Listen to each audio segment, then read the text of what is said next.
that's kind of the nature of the position at times. And even though an explosive part of the offense will be missing, Tua is confident. He's done a tremendous job for us in Devon. I know he's going to do all that he can to get better, and we're extremely happy to have Jeff back as well. I know Jeff's really excited to be out there. He's excited to get things going. He looked really good out there at practice today, so we're all excited. Panthers are faltering as they come into Hard Rock Stadium today. The Dolphins are coming off a big win, but as someone once said, on any given Sunday, hey, it's week 6 of the NFL season. Time to get moving on Game Day Uncensored. Tobin, Solana, Omar, the pregame show for real Miami football fans on AM 560 Sports, WQAM, FM 99.9 HD2, and always live on the free Odyssey app.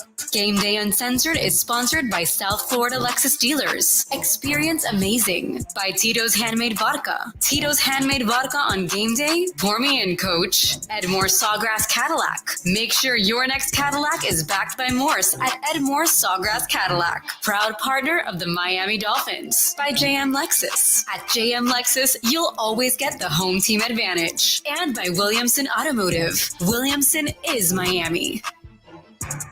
All right. Good morning, everybody. Good morning, and welcome on into another edition of Game Day Uncensored here on 560 WQAM. Brendan Tobin here with you, alongside Omar Kelly and Alejandro Solana, getting you ready for a little Dolphins and Panthers action. Week 6 of the NFL season as the winless Carolina Panthers, with their number 1 overall pick, strolling to town today at Hard Rock Stadium. Everybody getting their tailgate on, getting ready for a little action after a beatdown of the Giants last week. Mike McDaniel said he didn't want to call it a get-right game, but it was. And the Miami Dolphins looked fantastic and hopefully can keep it rolling here this week, Omar, against a winless Panthers team that, got to put on them by the Lions last week. And so Lions and Miami kind of feels like the duel for like the best offenses in the league right now, the coolest offenses in the league right now. So maybe, you look at it as a little bit of a challenge to bring Carolina in here and see if you could do them worse than Detroit did. I have always been inspired by the attitude of this team. Now, at first, I didn't buy in and didn't believe. This team's talking February. They're focused on February. I'm like, I don't even know what games play in February, to be honest with you. I'm like, what round is February? But they have been consistent about it.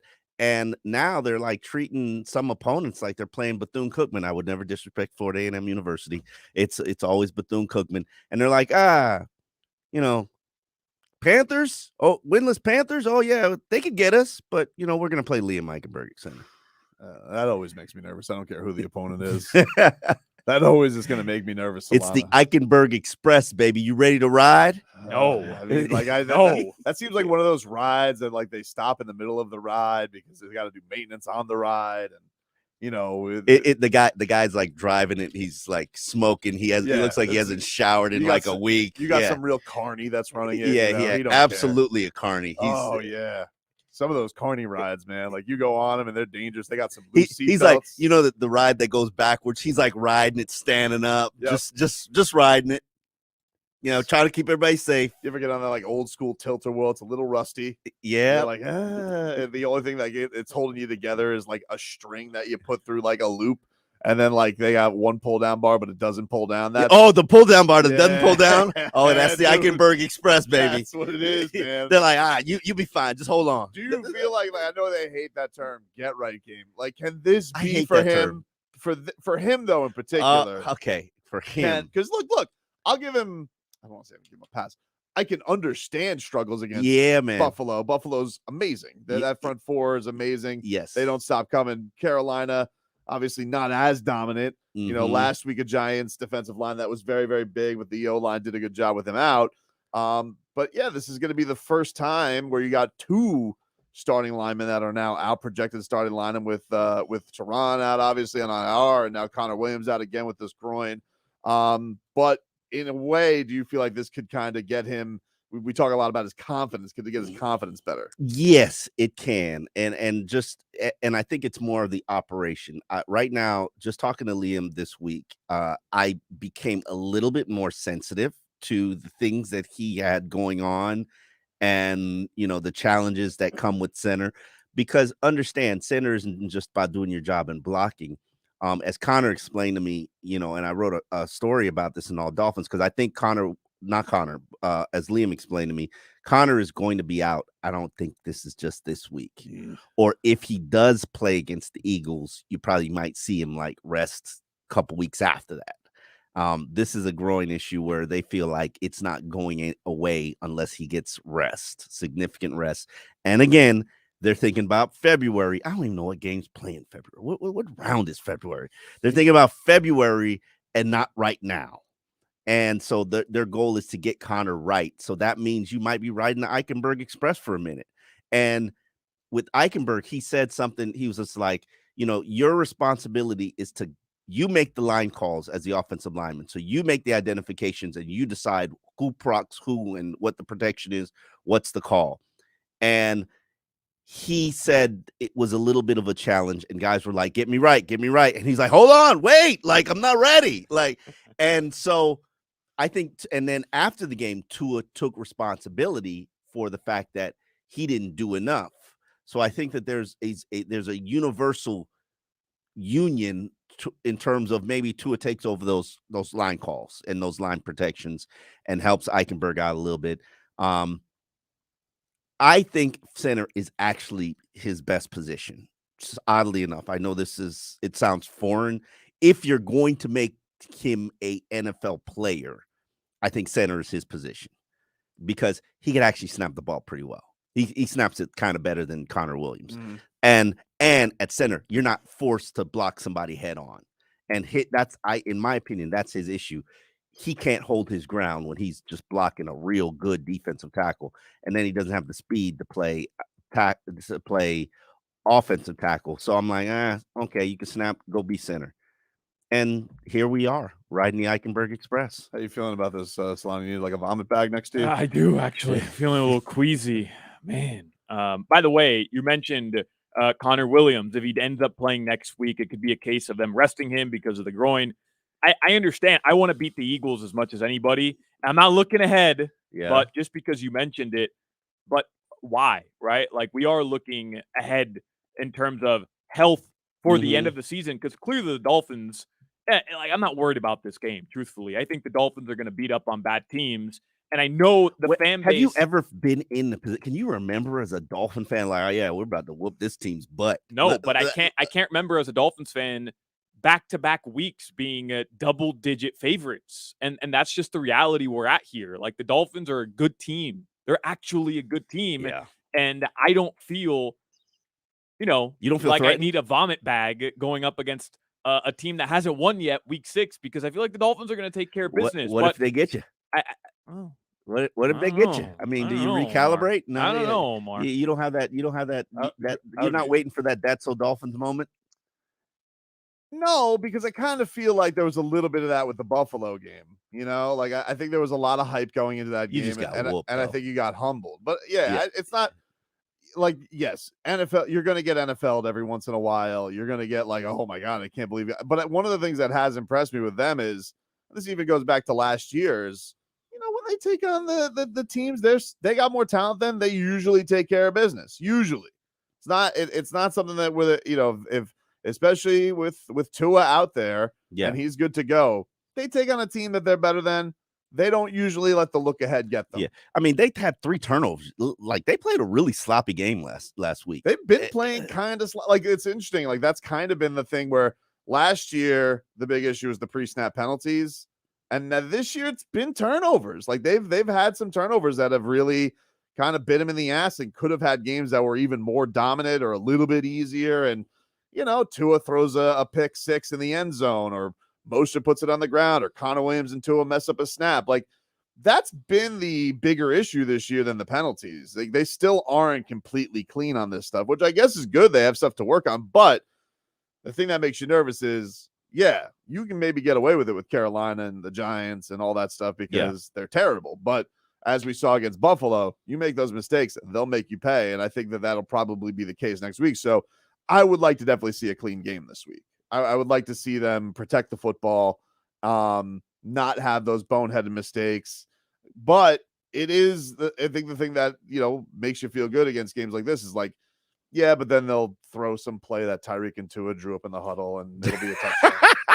Doesn't matter because it's Panthers, but it will against the Eagles. Hey, it's not drop in the huddle. He'll just ignore his coach. He's like, I don't like that. I'm doing my own thing. What happened against the Bills makes sense because they're really good defense or really good offense. Like, that's a good team overall. Yeah. I just think the Dolphins' offense is too good. They're going to put up points. You're going up against a team who's allowed the third most touchdowns in the NFL this season in the Carolina Panthers. Dolphins are going to score points today. And can the Panthers They don't keep have up with no them? depth. They don't have any depth. I don't know what this line is, but like what we've seen, especially in South Florida, and it looks like it's going to be a sunny day. Teams are wilting by the third quarter. There's a heat wave passing through South Florida right now. What? Yeah. I thought there was supposed to be a cold front. Not yet. You get the heat wave, then you get the cold front. That makes no sense. It was pretty soupy this weekend. It's up to 14.5, by the way, the line today. 14.5. Yep. Boy, they put it right where I'm uncomfortable. Vegas is good. Just right where I'm uncomfortable. You gotta win by more than 2 touchdowns. It's like right there, and that's kind of goes to the turn. It's like, yeah, they could do it, but then I mean, they're gonna call off the dogs after a while, but then it's gonna be the if he's active, it's gonna be the Robbie Chosen revenge game with Mike White, and Robbie's gonna get that, score another touchdown, 63-yard touchdown if he plays, and then you want to get probably Chase Claypool if he plays. Yep. But they got this luxury, they got so much talent. They don't really need to play everybody. They're just trying to make it through the game. We will on the ride in Eichenberg Express. We will get into a lot of news and happenings, mostly with health of the Dolphins this week. It is interesting when you have a week where it feels like more of the focus is on the health of your roster than your opponent. But that is the big storyline with Miami this week. We'll take a break here on Game Day Uncensored, streaming live on YouTube and Twitch, the channel Miami 560 WQAM, and on the Odyssey app, AUDACY. Go download it today. Back with more after this. Listen to Messi and Inter Miami games here. The whistle sounds. Messi approaches. He goes for it, and he scores! Lionel Messi on his debut has produced a moment of magic. Everyone.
Game Day Uncensored continues on AM 560 Sports, WQAM, FM 99.9 HD2, and always live on the free Odyssey app. Sponsored by South Florida Lexus dealers, Tito's Handmade Vodka, Edmore Sawgrass Cadillac, JM Lexus, and Williamson Automotive.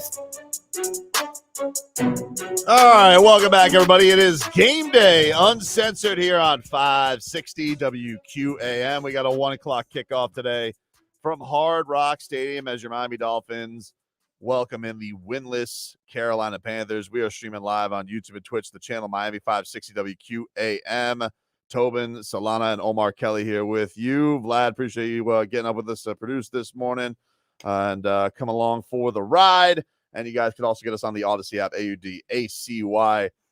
We did get an update this morning from Adam Schefter and other national reports. He said this morning that Dolphins running back Devon Achane is likely to only miss 4 games and return from Miami's Week 11 game against the Raiders, per league source. So that was some good news. We did find out this week, Omar, that Achane was going on IR.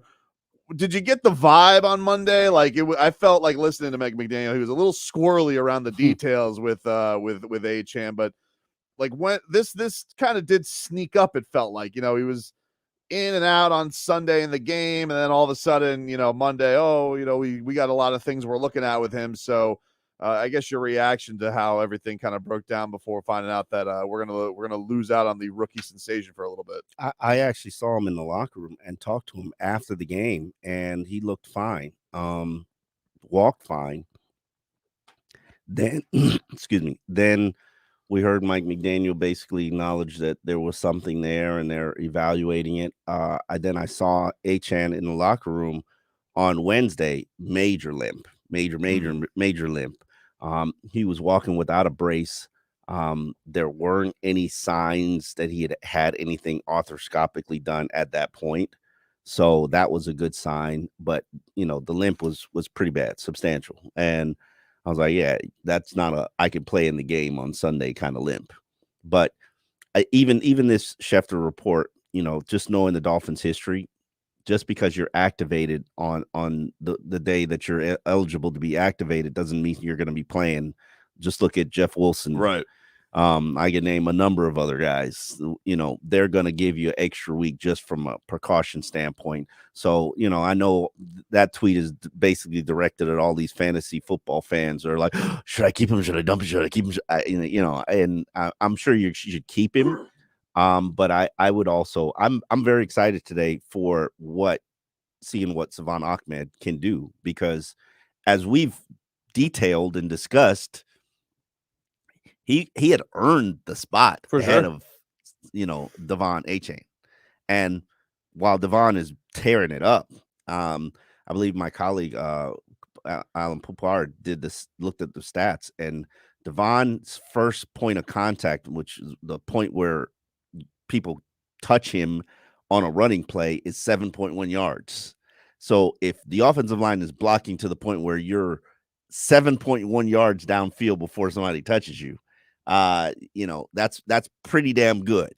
And I think that's more scheme and offensive line. And I don't want to take anything away from what this guy has been doing, because he's been phenomenal, and his speed is game changing. And Savon does not have that kind of speed. He's fast, but doesn't have that kind of speed. But I don't believe that it's going to curtail or limit their productivity offensively at all. Maybe a little bit, just because I don't know, man. The way you saw Achane just kind of read things in the backfield, I think helped. But I'm with you as far as it being just a schematic thing. Man, the other day he runs for 74 yards, 75 yards. Just breaks one loose, but nobody's near him. And that's just blocking up front. Like when you go back and you watch some of these guys break down the all-22 film, the blocking has been really good. The schemes have been phenomenal. They're like 20 yards downfield. And the play calls have been phenomenal as well. So I know they're not the same guy. I know they're not as fast. I know Achane just kind of blew up and we're all super high on him, and it's hard not to be. But I feel like Achane can give you at least a very good performance just based on what the Dolphins have been doing. Yeah, I think like look, not having him is going to be a bummer just because in a lot of ways he's been their second most dynamic weapon. Like you have a guy like Cheetah. It's crazy to think you have anybody who you could think could be in the ballpark of Tyreek Hill. And it's funny, like we haven't really had that like Jaylen Waddle monster game. And I think a lot of it probably has to do with the fact that the running game has been so effective. They were so reliant on those two guys last year. And this guy's just like, I mean, it does feel like anytime he touches the football, there legitimately is a chance he could go to the house. Yeah. He's just been that kind of special. I'm with you. The other guy, there's been a great hub around him and there's been reasons for it, but there's another running back who's not quite as explosive, and he's really explosive. I mean, Raheem Mostert's really fast, and then this guy's like, whew, it's like Sonic the Hedgehog back there. It's crazy watching him. 460 yards and 7 touchdowns in 3 games. Yeah, just ridiculous. You can't even quantify that. Like 12.1 yards per carry. Like, what do you do with that? Like, how? But I will say this. I think that's more of a byproduct of what the offensive line has been doing. And, we talked about this last week. There's a number of people that you can give props and credit and praise for what's happened so far this season, whether it be the offensive line, whether it be Mike McDaniel and the play calling, whether it be Tua Tagovailoa. Hell, you could give it to the weapons. All of it is working in unison and in concert. And, 7.1 yards downfield for Devon Achane before he's even contacted. That's play calling. That's offensive line. Yeah, and it's been cool to see and hear from Tua and from Mike McDaniel. Like everybody, we don't hear that they've taken notes on all the slander on the offensive line. Like they've been like, oh, you guys, we know what you said. Big middle fingers at you. Like all right. You guys are taking receipts for everybody else. Calm down, because they broke you last year, brother. They broke. Yeah.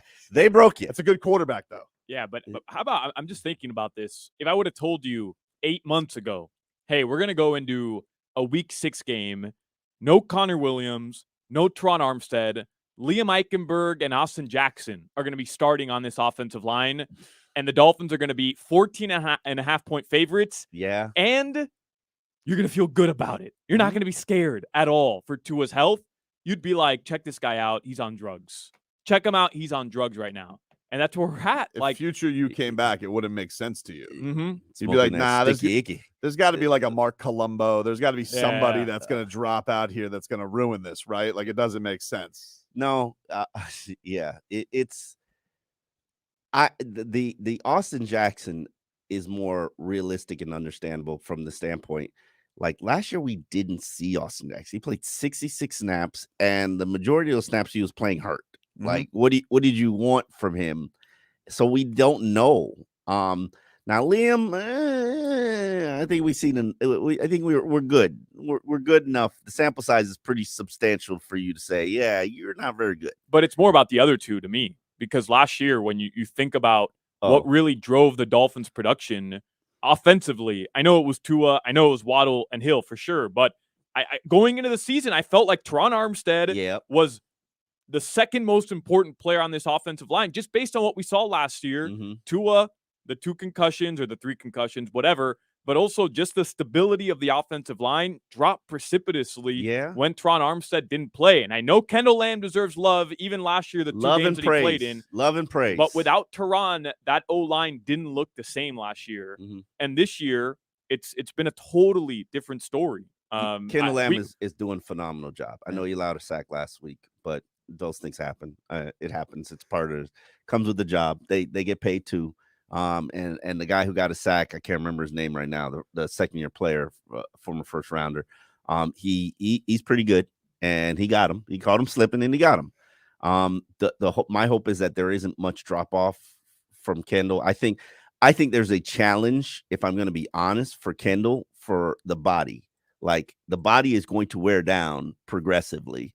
And if we're talking about Kendall Lamb as a starter in week 12 without substantial rest in between, I'm not sure that's going to be a good thing for Miami. But if he's able to hold it down for another 3 weeks, which is what he's going to need to be doing, to allow Teron Armstead to come back. And I saw Teron in the locker room this week. The limp is getting smaller and smaller and smaller, and looks like he's doing. Feels like he probably goes through life just like knowing like what level of limp he's at. So is banged It's up. like the Richter scale for an earthquake. What's the limp like scale? It's like a 4 on the Teron Armstead scale.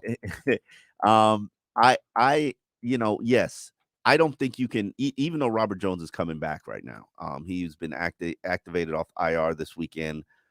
He started 9 games for you in Liam's place last year. So, you have an option there. If something happened to Isaiah Wynn, you have an option there. But I don't, right now, I don't think they can afford another injury. They just can't. I mean, but then it is getting to be a lot of injuries. Like it's been very impressive how they've been able to weather the storm for the most part. And I would say this Devon Achane thing, this is a little bit different because this is probably the most productive guy they've lost. A lot of the guys that they've lost are projected. No, it is because a lot of productive, but he did it for like 3 weeks. I understand. He was a 4th running back. I'll tell you what I mean though, Omar. Like most of the injuries have kind of been projective. Like, hey, it would be nice if we've had Teron Armstead. We've had him for a game. It'd be nice if we had Jalen Phillips. We've had him for a game. It would be nice if we had Jalen Ramsay in theory.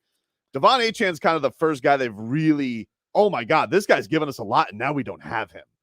That's okay. That's going to be interesting. Now, I think they can be okay. I think they'll be okay. Oh, yeah, but it's like this dude, he was lighting up the league. They're like 40 yards ahead of the next team in terms of rushing. Like 40 yards. Still gonna miss him, though, man. You just want that big play. I mean, he's amazing.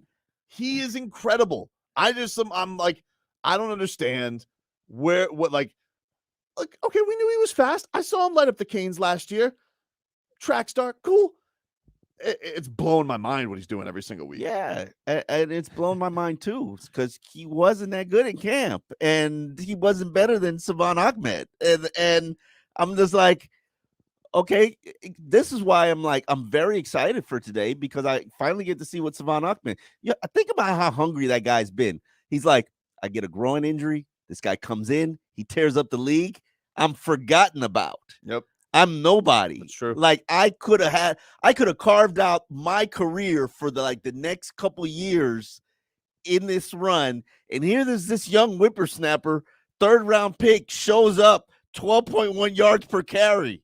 2nd leading rusher in the NFL. That should have been mine. Not only that, but how about the play calls for Achane? I told you last week he's arguably our biggest threat in the red zone because, hey, how about a little shovel pass here? Oh, how about a reverse over here? They didn't call those plays for Savon Ahmed. No, those are Savon Ahmed's plays, which is what you don't understand. Those are all Savon's plays. Yeah, but it's not gonna look the same. Maybe it will. I mean, I don't know. Probably not the same, but maybe he'll do good. But dude, 12 yards a carry. I know, 12 yards a carry. It's like, what do you say? Like, it's amazing. Yeah, I felt bad for the guy. Change his pronunciation again. I'll go whatever the hell he wants me to call him. 12.1 yards per. 7 touchdowns, and they didn't even intentionally mean to do this. They were just like, oh, let's get him a little run. Let's see what happens. Oh, okay. It looks like this. All right, let's throw some shovel passes in there. Oh, okay. It looks like this. Oh, how about some end arounds?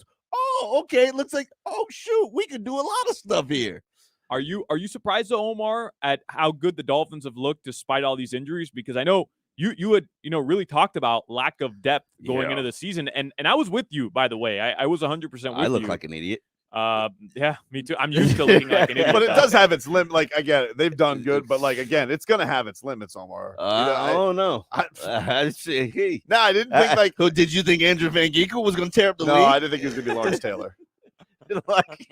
He's amazing. What do I know? Andrew Van Ginkel's like Lawrence Taylor. He's got a spin move now. All of a sudden he's a Viking version of LT. Man, I don't know. Dolphins are tearing up the league right now. Yeah, with their backups. Yeah. Right. Van Ginkel. Oh, Devon. Yeah, he's number 4.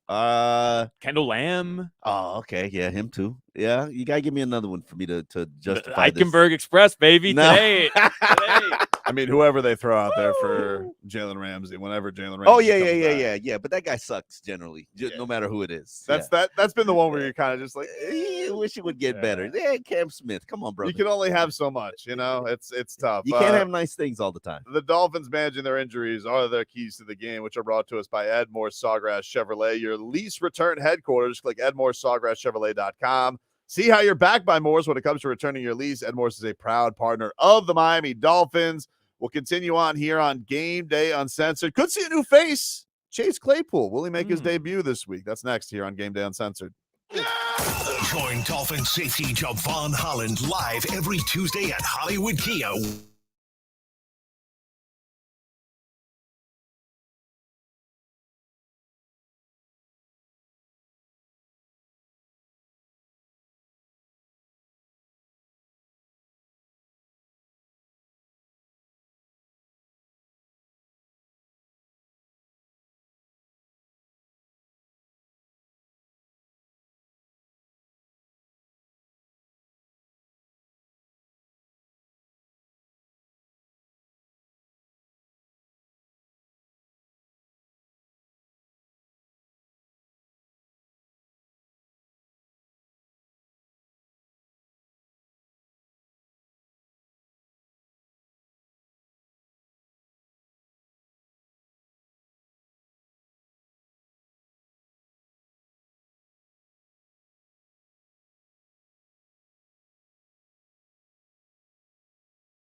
FM 99.9 HD2 and always live on the free Odyssey app. Sponsored by South Florida Lexus dealers, Tito's Handmade Vodka, Edmore Sawgrass Cadillac, JM Lexus, and Williamson Automotive. Welcome back, everybody. It is Game Day Uncensored here on 560 WQAM, taking you up until 1 o'clock today. Miami Dolphins, Carolina Panthers getting going at 1 from Hard Rock Stadium. And we will see if the Miami Dolphins can keep this thing rolling and run their record to 5-1 on the season. Panthers winless on the year. We do have week 6 continuing here as Baltimore and Tennessee. They are in London right now. 11 minutes left in the first quarter there, so they're just getting going. It is scoreless right now. Baltimore and Tennessee. That was Tannehill's. I feel like didn't Tannehill ball out one time as a Dolphin in London, like with or was it afterwards? Didn't Joe? I feel like there was something with London and Joe Philbin where like he wouldn't name Tannehill the starter. No, strangely, he like made his heading into that week. Yes, he made his own quarterback contract, and Yes. only Joe Philbin's wisdom made his own QB controversy that didn't end up mattering. Let me fill you in on since we're going to talk about Joe Philbin and the slander of Joe Philbin. I've reported this many times and I've talked about this many times. It was, I can't remember what year it was, but it was the year that they had Mike Wallace and Brandon something. I can't remember. Gibson. Yeah. It was the year that Gibson, it was the final game where Gibson speaking for Mike Wallace. Oh, man, yeah, what the a classic translator. year. They ran a coup on Tannehill November heading into December. They're like the receivers as a group. They went to Joe Philbin and said, we don't like our quarterback. We feel like Matt Moore would be the best option for us. We have the support of the team. The defense is behind us. We'd like to switch quarterbacks. And Joe Philbin was like, no. And then, this is the final month of the season played out. I believe that was the year before Philbin got fired. He shouldn't have been continued after that. And then they had to swap out all the receivers. They had to get rid of everybody because everybody didn't believe in the quarterback. Yeah.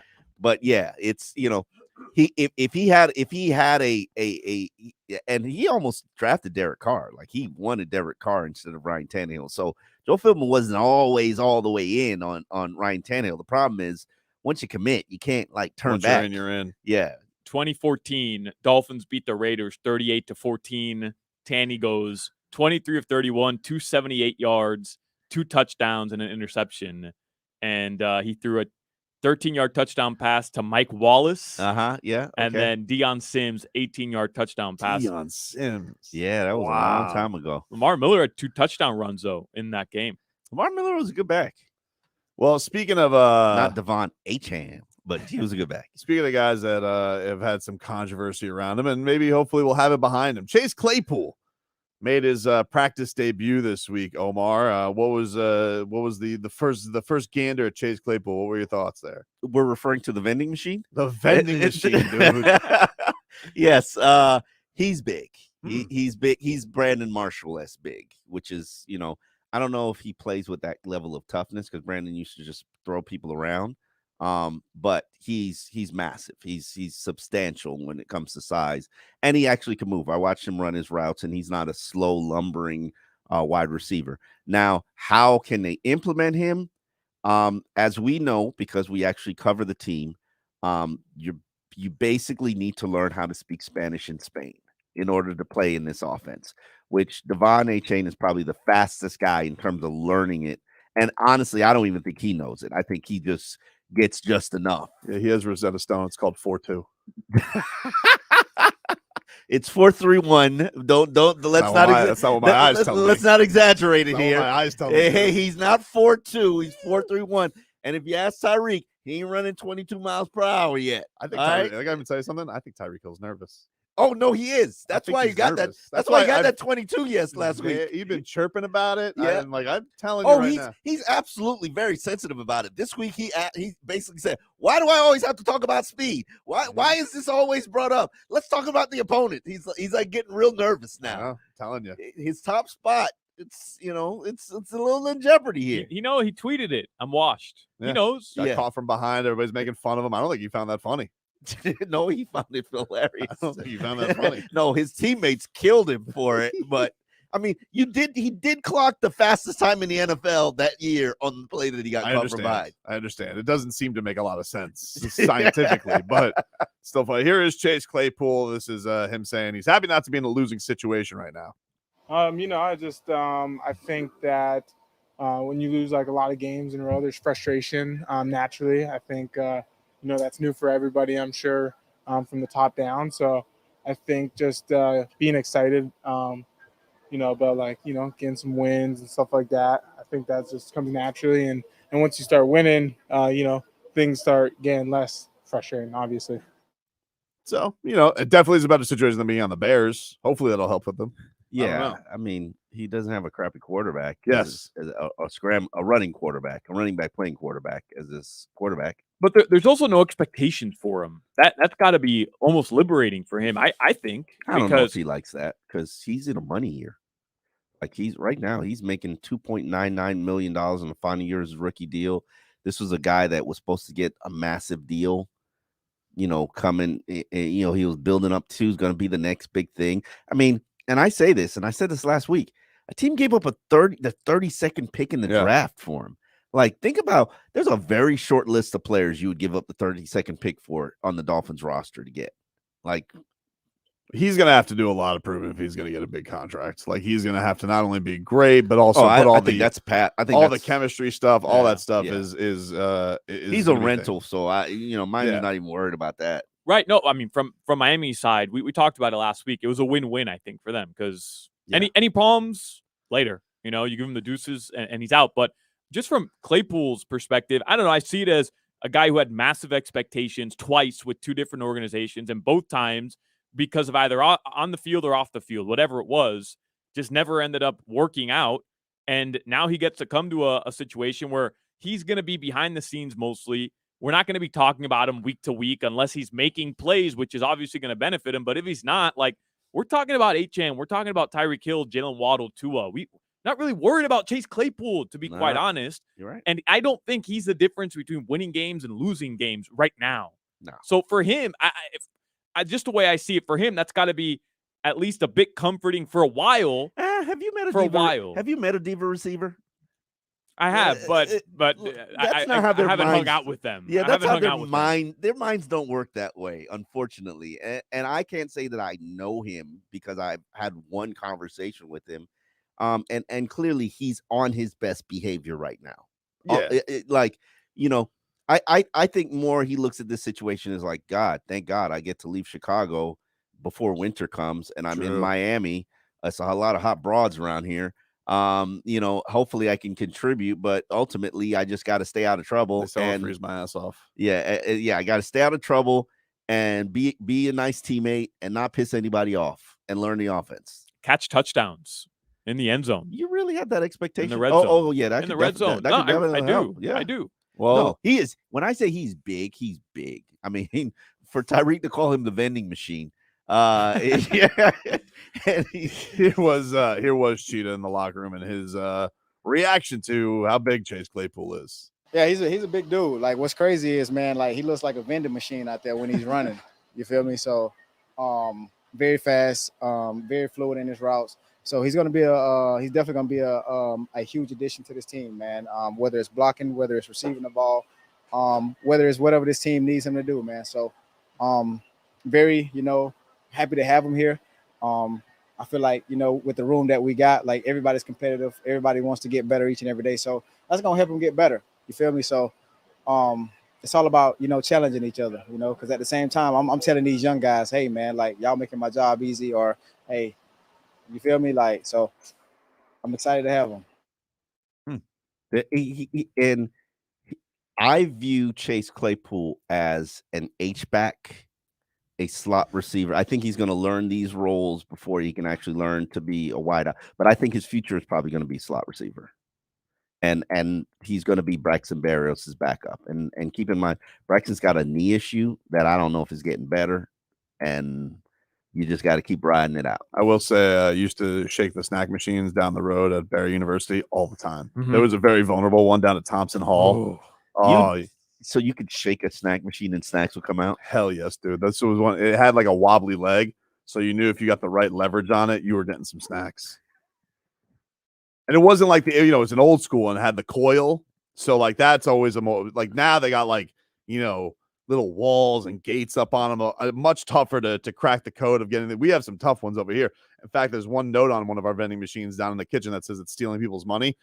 But it's tougher to get your grip around it. I do understand what Tyreek Hill is saying. Like you have to get the right angle to even to make a dent, Salon. It's not easy to get a vending machine down. Yeah, what's better though, to just shake a vending machine and you get a free snack, or the ones where you put in like the 50 cents, but it's just messed up so 3 snacks come out when That you can only happen pay too. for 1. But somebody's paid the price for your 3 snacks. That's true. Yeah, They got it. That is a good point. Yeah.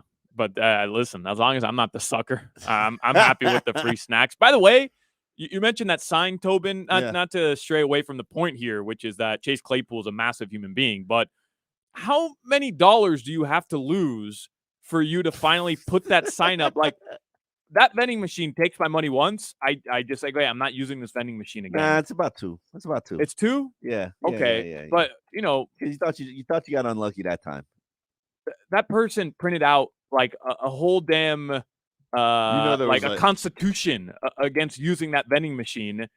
What happened? You got fooled 18 times? Well, maybe it's the only machine that has like, I don't know, oat milk or something like that that somebody has to get out of that machine. They really like those snacks. Okay? Yeah, they're furious. They are a very snacky person. Our my associate producer on Hawk and Crowder, Jimmy, he was spending like $2 every day to go buy. I'm like, Jimmy, go to Publix, buy a damn box of Pepsi and put it in the fridge, and you just saved yourself $30. Whoever put that out there, hey, go buy yourself a damn jug of oat milk and put it in the fridge, and you're good. It is a racket for sure. Here's Jaylen Waddle on Chase Claypool and how big he is. This is Waddle Baby Waddle. Oh man, I told him, bro, he looked like a freaking machine moving out there. He got a big frame, man. That's one thing that stands out. And for his size, he's picking them up and putting them down. So definitely, I'm excited to see him play. Excited to see him work with him, all that type of stuff. So we're excited about him. Do you feel like he's gonna best guess on me? You think he's active today, or you think he's gonna have another week? I would be shocked if he's active today. I watched Wes Welker. I mean, Wes Welker has been on his butt cheeks all week, like standing next to him, reading them off plays and be like, what's this? What's this? What's this? What's it? And you got to the end of the week where you just saw Chase Claypool was just so annoyed with Wes Welker that I don't know. I really don't, they were really trying to cram him. And just knowing how complicated this offense is, and Mike McDaniel addressed it. He's like, I've been in this offense for 17 years. It's not complicating me. And, it's your job to learn it. So, and when you see the artistry that he has as a play caller and play designer, you're like, all right, figure it out, brother. Learn how to speak Spanish. And, these guys. So I don't know. Here's my thing about Chase Claypool. If I activate him, then I got to deactivate either Robbie Chosen or Cedric Wilson. And now I know Cedric Wilson would be considered a layup, but keep this in mind. Braxton Berrios is battling a knee issue. Mm-hmm. If something happens there, who's returning punts for you? Are you putting Tyreek out there? Jaylen Waddle? What are we doing here? And so you have to have Cedric Wilson there. But then this is the Carolina Panthers. Do I really rob Robbie Chosen of his revenge game? Ooh, good point. Like this is come on, Mike McDaniel, you know how he wants to roll. How many teams ago though was like when does the revenge game run out? He was last year. He got back. He was back with them, right? No, he got traded from them to Arizona or Houston at midseason. Probably about this time last year, he threw a tantrum, and got traded. Basically, was like, I'm done with all this crappy quarterback play, and like I want out. Got traded to Arizona. It was Baker Mayfield, wasn't it? Oh yeah, it might have been Sam Darnold. Didn't Mayfield beat Darnold though last offseason for the starting job? Yeah, Robbie has privately told me like I played with some really bad quarterbacks. He's not wrong. Yeah, and so he's like, I love it here. I'm not even playing, but I love it here. I've never been in a situation where I'm winning. So I'm like, I'm loving winning. So I don't know. What does Mike McDaniel do? Does he play with his new toy? Does he protect his team from a punt return standpoint? Or does he basically, let Chosen have his revenge game? Those are your choices. We will take a quick break here on Game Day Uncensored. Back with more after this. Game Day Uncensored on AM 560 Sports. WQAM is sponsored by South Florida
Disruptive.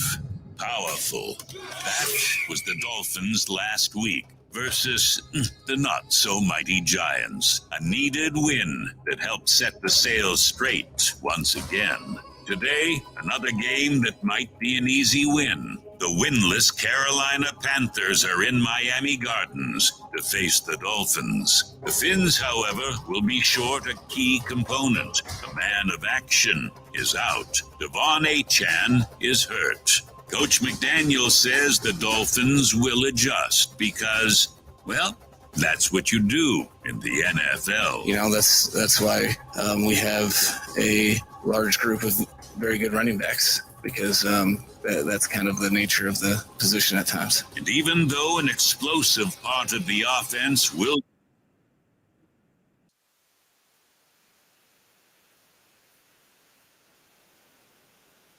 can to get better, and we're extremely happy to have Jeff back as well. I know Jeff's really excited to be out there. He's excited to get things going. He looked really good out there at practice today, so we're all excited. Panthers are faltering as they come into Hard Rock Stadium today. The Dolphins are coming off a big win, but as someone once said, on any given Sunday, hey, it's week 6 of the NFL season. Time to get moving on Game Day Uncensored. Tobin, Solana, Omar, the pregame show for real Miami football fans on AM 560 Sports, WQAM, FM 99.9 HD2, and always live on the free Odyssey app.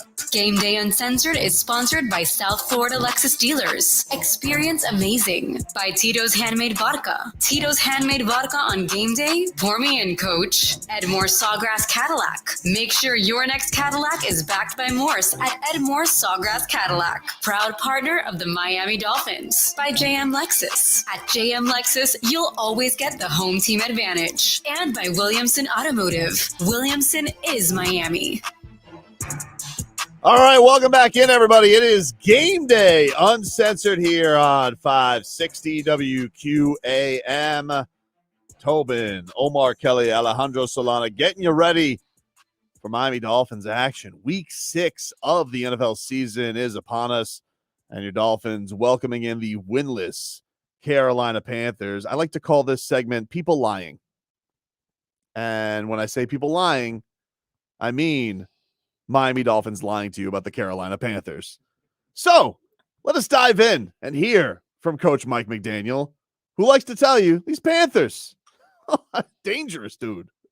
You guys would have no idea about a franchise losing 5 in a row, would you? Yeah, it's the most dangerous opponent you can play, because losing, I mean, let alone just losing in general in the league, you have to sit on it for a week. And you put a lot of time into it, you know, and you can't do anything about it for 1 week. Well, you go to work every day, and then, you know, after 5 games, your point differential in the first half is 1 point, and you haven't won a game yet. It is not fun. So you will do anything to change that. And I think that is something that, you know, we have direct recall on, just very recent. And you know how powerful that is. You know that teams in that process, while they may feel a certain way, that ends up bonding people and making teams that much tighter. Yeah. All right, cool, dude. So we're worried about team bonding. The Carolina Panthers bonding as a unit, because they're going to galvanize after 5. Also, though, counterpoint to Mike McDaniel, could be a checkout game for the Panthers, because eventually, like, once you get over a month of getting your brains beat in, I feel like there's checkout time that also occurs at a certain week. So I don't know. Sorry. Most dangerous team is lost. Get out of here. Wounded animal. What kind of animal are we talking about? A panther? Like, yeah. No, this is not a panther. This is like a house cat. Their depth is not very good. Okay. they've got some injuries that are not going to help them produce a victory, and they're starting a rookie quarterback. I also rookie quarterback who probably wasn't ready to be a starter, but you know how that works now. You just got to throw that guy out there, throw him into the fire. Yeah. Get on out there. I've never supported that, but you know, not Dolphin fans, but NFL fans, that's what they like. That's what they are obsessed about. They feel like throwing a quarterback into the deep end and seeing if he could sink or swim is the healthy way to grow one. So, hey. And well, it's working in Houston. Yeah. CJ Stroud looks good. For now. Only CJ puts the Stroud pressure. Looks good. Anthony Richardson is probably going to be done for the season. He looks good when he's not hurt, which is every game, basically. Well, yeah, now it seems like it's going to be every game. Yeah. Let's continue on our segment called People Lying. This is Tua Tagovailoa lying about the Panthers. Yeah, I think there's a lot of things that they do well within their personnels of how they use certain guys. I think they do really well playing together. Teams like this that are 0-5 is not necessarily a reflection of the offense, the defense, their special teams. Merely just being in the NFL, you get into some games that are very close, and then some can just get away just like that. And I think they're continuing to find who they are as a team, and they play really, really hard, and that's what we know we're going to get. So we have to be prepared for them. Yeah, all right. He's adorable. You remember when he was like, I don't want to humiliate teams, but then he's kind of like, they're an NFL team. It's like, oh, that's nice, Tua. Thank you.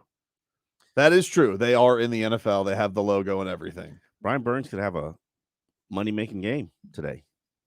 I mean, things can go left on you quickly. Turnovers, injuries. Like, come on.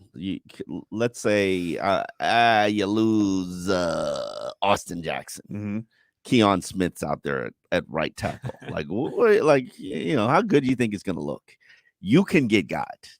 You can. No? You no? I don't think they can get got. I think if it was, obviously. God, man, overconfident. I don't think it's at all. Dude, they put up 70 on the Broncos. They smoked the Giants. This team knows. Look, it's a credit to them. They don't let that stuff happen. They seem to take care of business against teams they are way better. The only team that, you'd be like, I mean, this Patriots team is horrible right now with the offense. That was the one bad team that was in it with them. It's prime time in New England on the road. And still it was you had to give them that dude who came out of nowhere to block a punt to make it competitive. Okay. So yeah, I guess if they try that play, maybe the Panthers are there. But no, man, I think the Dolphins should go out there and roll these dudes. But that was even the Patriots before they lost half their defense. Right? Yeah. And I will add, by the way, that the Kansas City Chiefs, who everybody continues to say is the best team because of the defending Super Bowl champions, only put 19 on Thursday Night Football on the Denver Broncos, the same team the Dolphins put 70 on.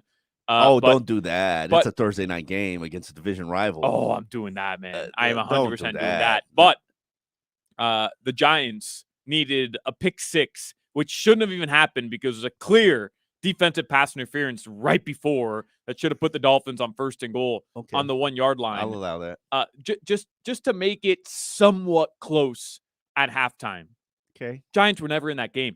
Dolphins put way too many points on the board consistently. Their offense is just too good to lose to a team like this. I don't know if the Panthers are 0-16 bad or 0-17 bad, by the way. I don't think they're the 2008 Detroit Lions. Good correction, by the way. Good correction. Mm-hmm. I don't think they're that bad, but they're not good enough to beat a good quality NFL team, which is what the Dolphins are. So not to continue being a cocky Dolphin here as Tobin is, but I think he's right, man. You guys are growing into cocky Dolphins. Yeah. I don't think we can get got. When the cocky Dolphin is you're gonna go into Philly next week and you're gonna show them something that.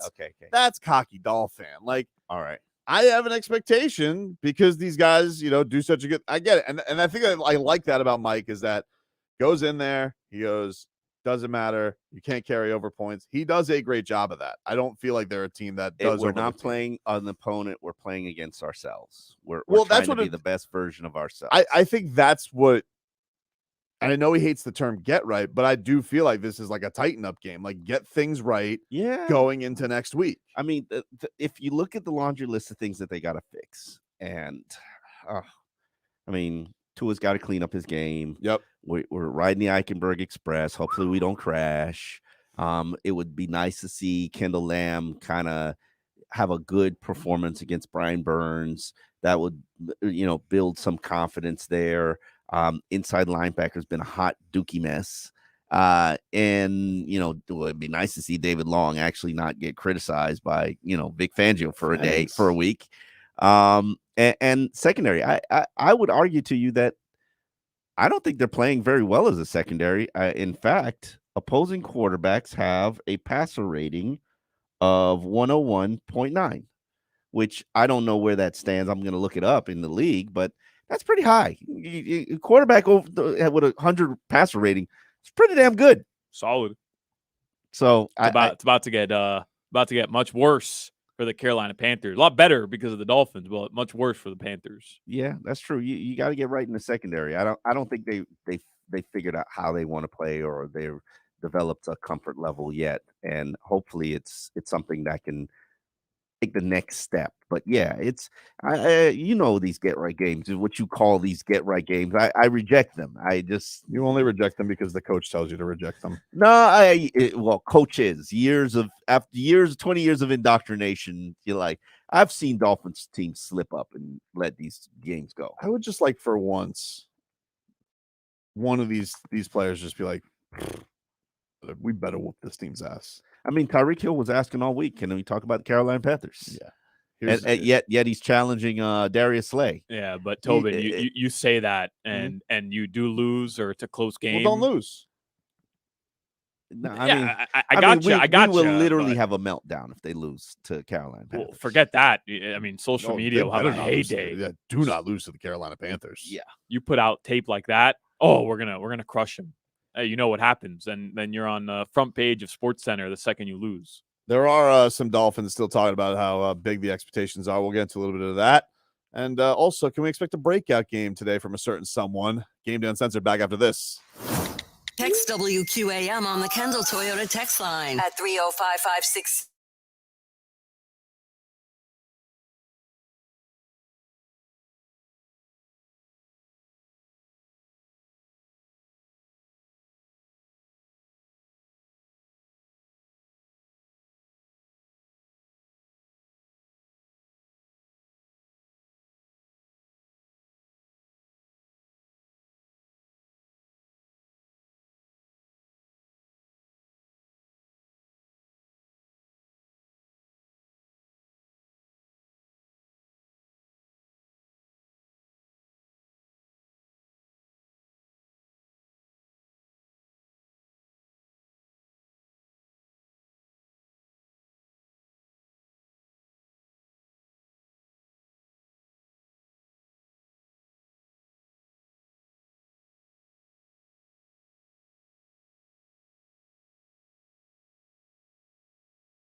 560 WQAM. Apologize for the delay. Come back. We were just marveling at Justin Bethel's suit, which Hold on a second, though. marvelous. Marvelous. Looks like he's the marching band director. What the hell is that? I mean, love it. That shows a little bit of loyalty and commitment. Like, you get a Dolphin suit. Like, come on, bro. Like, who has a Dolphin suit? That's really good. He's got like the helmet stripe down the back there, Solana. Yeah, and the pants too. It's a good look, man. And then the right sleeve and the left sleeve are different colors. Maybe he's just in the mood for Zack Thomas today, dude. Maybe that's what it is. Zack Thomas getting honored today by the Dolphins at halftime for entering the Hall of Fame. Like, you can only wear this suit once. Does he get like the Hall of Fame logo today next to his name in the Ring of Honor? Is that what they're going to do? Yeah. Or is that already there? I haven't noticed the. No, I think it's like they're gonna display it today at halftime. Oh, that's cool. Yeah, that's cool. Yeah, because they did that the Heat Arena for D Wade. Yeah. But it's already up there. You already see it. It's like it's got Hall of Fame at the end of his banner. So that's awesome for Zack Thomas. I'm a big Zack Thomas fan. He's part of the reason I love football. He was my favorite player in that era of Dolphins. And I'm so happy for him. Like, I know he had to wait a couple years to get into the Hall of Fame, but as long as you got in, that nobody could take that away from you. It was cool seeing the journey too, because it did feel like more momentum was building for him for him to get that, finally get that call and the whole thing of, Jimmy announcing it to him. It was Goosey's galore, dude. It really was. I felt like he should have been in last year, but hey, last year. Should have been in 5 years ago, Omar. What? I mean, you're not a first ballot guy. Okay, you're not an 18th ballot guy either. It took him like 9 years to get in. Was it 9? Yeah. It took him a while. And it felt like over the last 5 years, the momentum built more for it because it felt like he was overlooked right off the bat. Yeah, he was. Right off the bat. And now it's awesome because you can just see the appreciation he had for that and that moment and all that. So nobody deserves it more than Zack. It's really, really cool thing. And once you're in, you're in. Mm-hmm. Once you're in, you're in, dude. By the way, he told us on the show that after he had decided to not play with the Dolphins, once it was pretty much done with the Dolphins, that he met with Bill Belichick and put yourself in this position if you're Zack Thomas. Yeah, you've accomplished everything. You have a Hall of Fame career already at that stage in your career. Dolphins don't want you anymore. That's got to suck. And you obviously are upset with the Dolphins for that matter, right? And now what's missing in your career? A ring. Championship. Okay. And he meets with Bill Belichick, and Belichick says, I want you to come play with the New England Patriots. And you get an opportunity to go play with the New England Patriots, Tom Brady. That's right in the midst of them with like Randy Moss. Like that was the easiest way to go win a ring.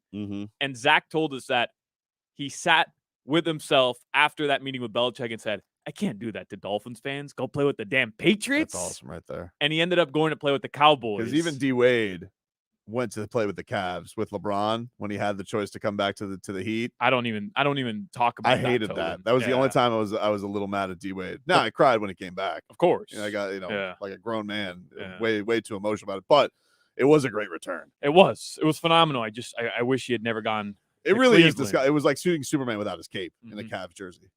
But the fact that when Zack told us that on the air, I was like, bro, what do you call that, Tobin? Goosey's galore. I mean, like chills down my spine. On top of Goosey's, because I like that, Omar, as just like a diehard Dolphins fan. Yeah, you don't want Jason Taylor to go to the Jets. I understood that though, but no, a lot of people were mad at that too. Come on, Bill Parcells threw him into their arms.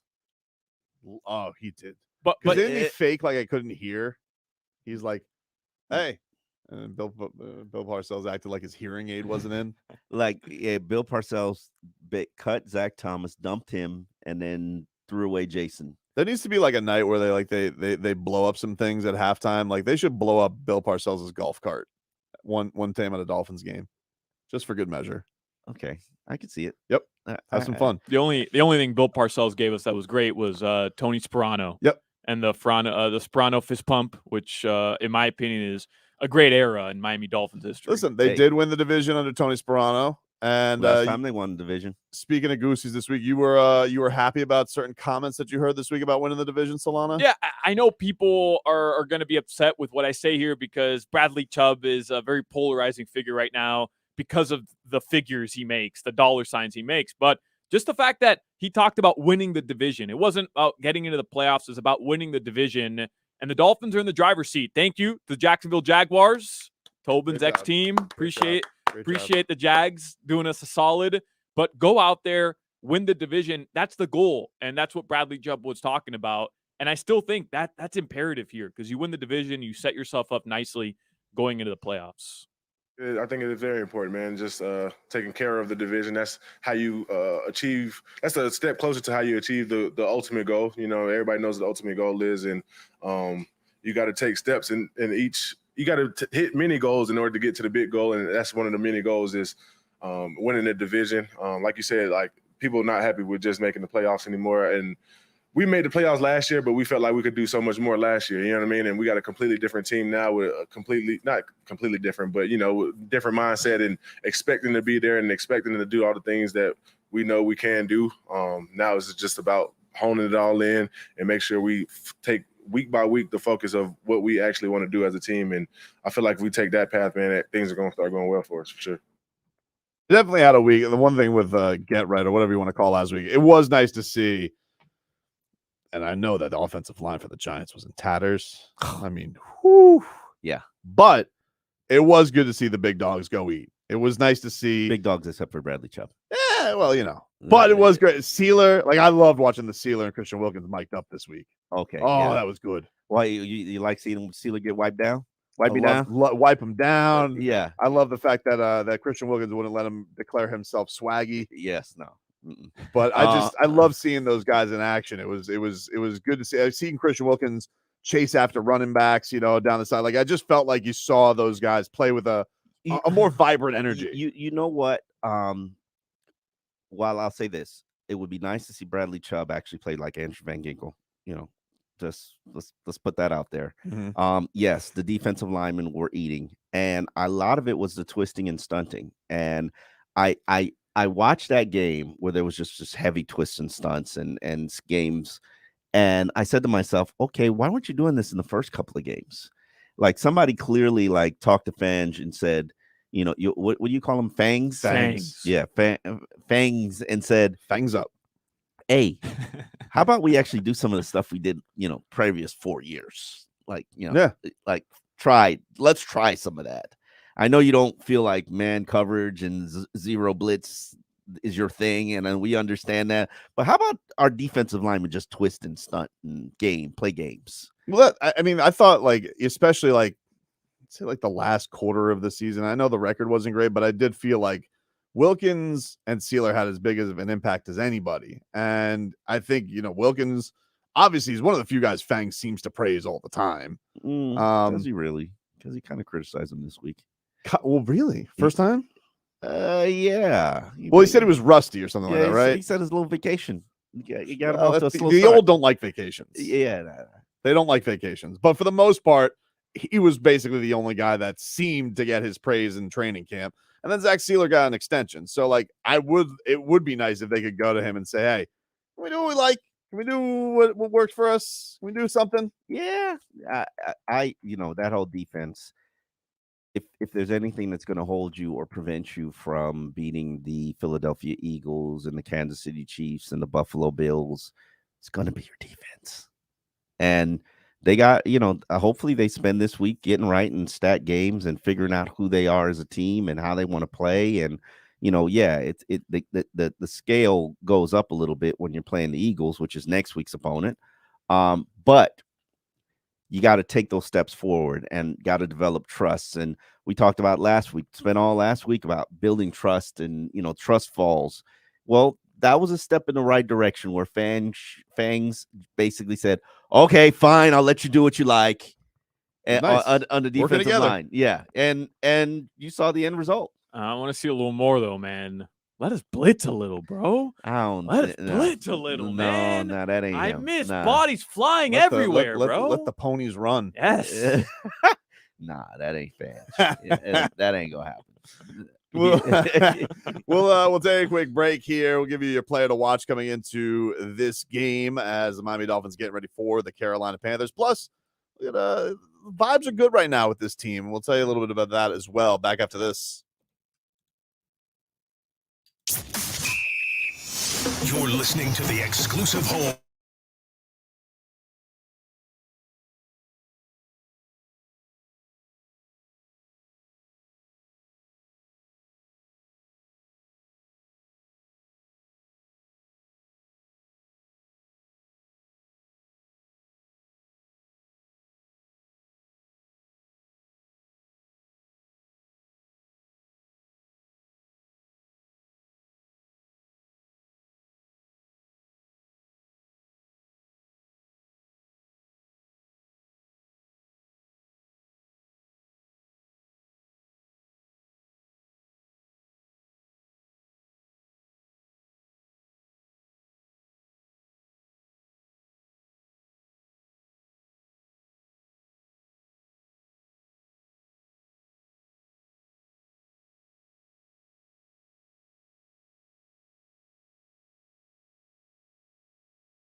and always live on the free Odyssey app. Sponsored by South Florida Lexus dealers, Tito's Handmade Vodka, Edmore Sawgrass Cadillac, JM Lexus, and Williamson Automotive. Welcome back, everybody. It is Game Day, Uncensored here on 560 WQAM. Streaming live on YouTube and Twitch. Miami 560 WQAM is where you guys can go watch us. Let's get to our player to watch here, brought to us by our South Florida Lexus dealers. The player to watch is brought to us by our South Florida Lexus dealers. Experience amazing. Player to watch today, Jaylen Waddle. Haven't had the breakout Jaylen Waddle game, but we did get our first Waddle last week. And let me just say, top-notch. Top-notch. The wind-up Waddle, I was a big fan. What? No, dude. Did you need the wind-up, though? Of course. You got to spice it up a little bit. Since when do the Penguins have a wind-up on the back? Since now. All right, fine. Omar, have you had some sort of have you been to Antarctica? Have you had some sort of traumatic experience with penguins? Because you've consistently hated on the Waddle. It's fine. Not Jaylen Waddle, but the Waddle this season. It's okay. It's all right. I mean, I like it. It's got a name. I don't like the fact that there's a penguin there's a cheetah and a penguin. Why? Have you ever seen a penguin swim? Very fast. All right. Very fast in the water. I'll accept it. I'm telling you. Okay. You ever go to Sea? I overlooked that. I'm telling you right now, okay. Omar, if you go to SeaWorld, right? Yeah.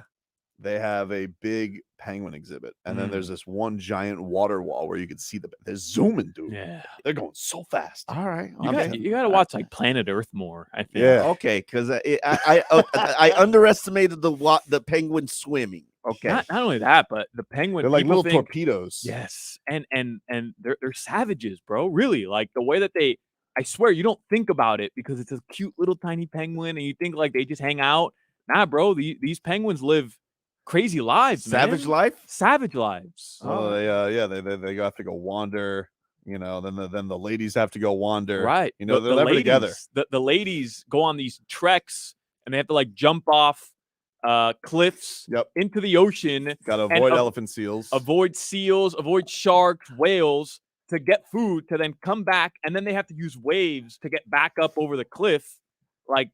It's very impressive creature. It is. All right. I need to up my penguin understanding and respect level. The Dolphins penguin, Jaylen Waddle, he says best just still yet to come from the Dolphins offense. Honestly, I really think the best is still yet to come. Honestly, I feel like we hold another, hey, keep it down there. Keep it down there. Hey, that was directed at Tyreek. Keep it down there. That was Tyreek complaining I feel about. Like our best is yet to come. You seen the tape and Reek saying. What was Tyreek Hill yelling about? Because we had just discovered from Blake Ferguson that Tyreek has actually lost a speed race in the Dolphins facility. And when Blake said that, everybody was like, what, Tyreek? And Tyreek got we don't know who would the race. Was it Ethan Bonner? No, it was not. I talked to Ethan Bonner this week, by the way. We don't know. We're still at the ground roots of trying to, nail this down. But Tyreek just basically threw a tantrum in the locker room that somebody had disclosed that he had lost the race. And he's putting his 22 miles per hour on the line that nobody will beat him. I understand why Tyreek is getting tired of the speed questions. Yes. And now we're finally now that we know that there's been a race that has been lost, we're finally at the point where Tyreek's like, I'm done talking about speed. We're not talking about speed anymore. We're only talking about the opponent. It reminds me a lot of Floyd Mayweather when he got to a certain point in his career and people were holding on to you remember those 3 punches that guy landed on me? It's that's what Tyreek is. Do I really have to defend my speed? Yeah. I'm the cheetah. Yes. I am a superhero on the field. Last week, I kind of did what I did, when we got into the beef with him and Devon. Because Tyreek was no longer the fastest man. He was all bothered by the fact he was no longer the fastest man in the league. And he was like, well, who's the fastest all time? Fine. Okay. That you don't like that? I'll be the fastest man this week. No problem. And so we're trying to figure out ways to motivate him and can keep him driven. So, we're getting this is by order of Mike McDaniel. It kind of is. So he's got the long snapper snitching. Yeah. It's you got caught from behind. Now the team's revealing that you lost a foot race. It's all kind of, it's all kind of like keep Tyreek hungry and driven. The vibes do seem to be pretty good in this Dolphins locker room right now. Alec Ingold, who's a all around good guy. Everybody seems to love Alec Ingold. Yeah. Dolphins fullback. He said that the chemistry on this team, unlike any he's been on. I think it's different than every other team that anyone's been a part of. And that's not to say you're reinventing the wheel in any aspect. You're just being yourselves. Like, the group and collection of guys in this locker room is different than last year. It's going to be different than next year. It's different than, everyone came together under this organization with this logo, and you're able to be yourselves, vulnerably, authentic yourself in that locker room. And this is the only opportunity we have for the 2023 season. So I think guys recognizing that, not shying away from it, and being willing to be themselves around each other and celebrate like little kids after a big play, like that's what it's all about. And I think that's the joy and happiness and all of the confidence that comes from the work that we do together. And one feeds off of the other. And I think that's kind of where we're going to continue to grow and evolve. And it's going to be different every single week. And the more we get to know each other, the closer that we get, the only better that camaraderie is going to get. There you go. Alec Ingold on the team. What do you feel of the vibes of this team, though, Omar? As good as you've seen in a Dolphins locker room? Phenomenal. Just the fact that, like, let's start with the running back room. They never felt threatened by Devon. When he started going off, they supported him. They, when he was fourth on the depth chart and couldn't figure out the offense, they taught him. And that's just the whole room. And, you move to the tight end room, even beginning Durham Smythe, he's the guy who's clearly not threatened. Got an contract extension before the season. But Julian Hill, for Durham Smythe to come out and say, yo, this young rookie, he's stronger than me. Like, you guys thought I was a real legit, I was a really real legit, like, inline tight end. This kid is coming here in his rookie season. He's stronger than me. And, people don't reveal that stuff about players that they, even the offensive line, they all wrapped their arms around Liam when he went through his rough Buffalo game and, hurt the Pro Bowl player. And everybody's like, Liam, we're going to be all right. This is going to get better. Like, we believe in you. I know. Look at your face. Look at your face. Like, it's. I was just thinking that if he wrapped his arms around somebody, they'd just slip by him. Buckle up for your ride on the Eichenberg Express. All right. I'm very nervous.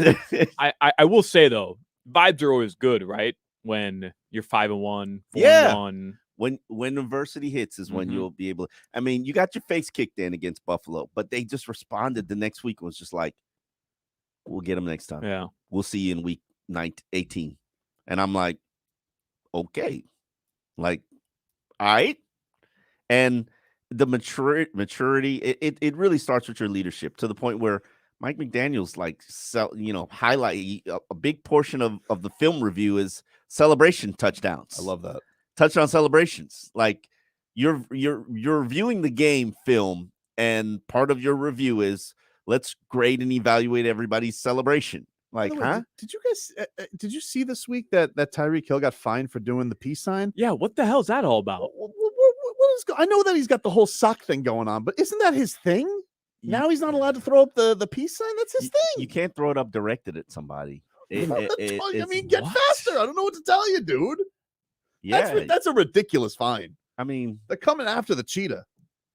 Cheetah needs to learn how to wear his socks properly. And those weren't socks. I don't know what he was wearing last No, week. he's not wearing. Yeah, he's not wearing the proper socks. The NFL. The NFL is ridiculous about their wardrobe. Like, they have former players, and the problem is, before the game when you're warming up, the players will tell you, this is a violation. This is a violation. You need to go correct it, otherwise you're going to be fined. And these are actual players who have played the game, and they're paid to go check wardrobes to make sure the NFL has the look that they need, because it's all about uniformity. And then you go to the locker room, and Tyreek's excuse is, yeah, I'm getting an IV. I can't really put on socks. Like, huh? What does an IV have to do with your socks? So the NFL has just continued to escalate his fines. Well, the sock thing is stupid, by the way. I understand uniformity along the NFL. Guess what? That was a rule implemented in the mid-1950s. Hey, how about over a span of 70 years, we progress a little bit, NFL, okay? Tyreek Hill doesn't want to wear socks. It's about the shield. Tyreek Hill doesn't want to wear socks. It's about the shield. But throwing up a deuces sign in a game, at a player because you just burnt him, like that's what fans want to see. No. He's not giving him the middle finger. Jimmy Butler and Max Strus gave each other the middle finger 18 times a game. The NBA never fined about them. it, though. They were very sneaky about it. They were. I have no idea what you're talking So about. Max Strus and Jimmy Butler's handshake was, here's what happened. They do the Max Strus. So Max Strus is starting. He's first introduced. So he goes through the walk-up line. Then he has to walk around all the way to the front of the line. And Jimmy Butler and Max Strus, their salute would be this to each other before. And then Jimmy Butler, middle finger. Jimmy walks out. Game starts. That was the way they spoke of love. Max Strus claims, though, if they ever did get fined for it, that Jimmy was going to cover him. But I don't believe they ever were. I don't believe that they ever were. But I just think that they're coming after Cheetah. Didn't they say this week that that's no socks is an advantage? Yeah. That's ridiculous. No, that's stupid. That is the silliest thing I've ever heard. It's I don't stupid. know. But as far as would you say, as far as Dolphin teams go, covered a lot of them, vibes in this locker room better than you've ever seen? Better than everything except for probably 2008. Tony Sperano's Dolphins. They were special. They were all united. That was a man's team. Yeah, that was a man's team. Were they just chewing glass in the locker room at all times? But this team, they really enjoy each other's company. And I have, even the guys who aren't performing well, they're not really uncomfortable. I mean, I think the defense is probably still a little uncomfortable, but everybody believes that, we'll figure it out. We'll get it right. And especially when Jaylen comes back. Which looks like maybe we might be another month before he's cleared to practice. So looks like it's on the way. That's good. That's great news. Just such an underrated thing that we've overlooked this season. Hey, we traded for Jalen Ramsay. Haven't had him out there yet. Yep. Almost forgot about it, but we want to rush him back? Like, everybody's cool with this? Yeah, no, they're not going to rush him back. I really don't understand. No, but it seems like they are, because mid-December was the original timetable, and then it was like, oh, he'll be ready in a month. That's mid-November. I'm cool with it if he's obviously. I'm not a doctor. I'm not in there with him, but I don't see the benefit of rushing him back if it could jeopardize when we'll actually need him, which is come mid-January, not mid-November, mid-December. I don't think he'll be on the field for a game in mid-November. I think he'll just begin that 3-week window of practicing, and then we'll kind of see where he is in December. But he's clearly ahead of schedule expectation, and there truthfully are just some guys that are mutants. They're just not meant for this earth, and it's just ridiculous. I've seen a couple of them. Cam Wake was one, Brent Grimes was one, and I put Jalen Ramsay in that. Tyreek is clearly a human mutant. And then I'd put Jalen Ramsay in that category. And sometimes those guys just heal faster than others. Before we go to break, worst vibes you can remember. The year the team quit on Adam Gase with the month I knew left it would in the be a season. Gase. I knew it would be a Gase year. Oh no, okay, no, I can fix that. Philbin? The year that they thought, what are you doing bringing Philbin back? 2000, the year before Gase. Remember when Philbin got fired? Five games into the season. It's the Man Campbell year, right? When he took over 2016, like the team, 2015. Like the team didn't even want to play for Philbin anymore, and they brought him back, and then they were just like, all right, going through the motions. Didn't he give him an extension after this random ass Vikings Viking game games, yes, and guaranteed his safety, yes. Very strange. And the team was like, what? We don't even want that dude back. And so they made sure the next time they didn't want the coach back that they tanked the final month of the season. And then players were pulling themselves out of the Buffalo game when something was on the line, playoff game. I don't even remember what was on the line, like a winning season. And they're like, yeah, nah, we definitely don't want this guy back. We'll take a quick break here on Game Day Uncensored. The vibes are good, but there are people we still expect a little bit more out of. We'll get into that coming up on Game Day Uncensored right after this. You're listening to the exclusive home of Miami Hurricanes football, AM 560's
Dolphins last week versus the not-so-mighty Giants. A needed win that helped set the sails straight once again. Today, another game that might be an easy win. The winless Carolina Panthers are in Miami Gardens to face the Dolphins. The Fins, however, will be short a key component. A man of action is out. Devon Achane is hurt. Coach McDaniel says the Dolphins will adjust because, well, that's what you do in the NFL. You know, that's why we have a large group of very good running backs, because that's kind of the nature of the position at times. And even though an explosive part of the offense will be missing, Tua is confident.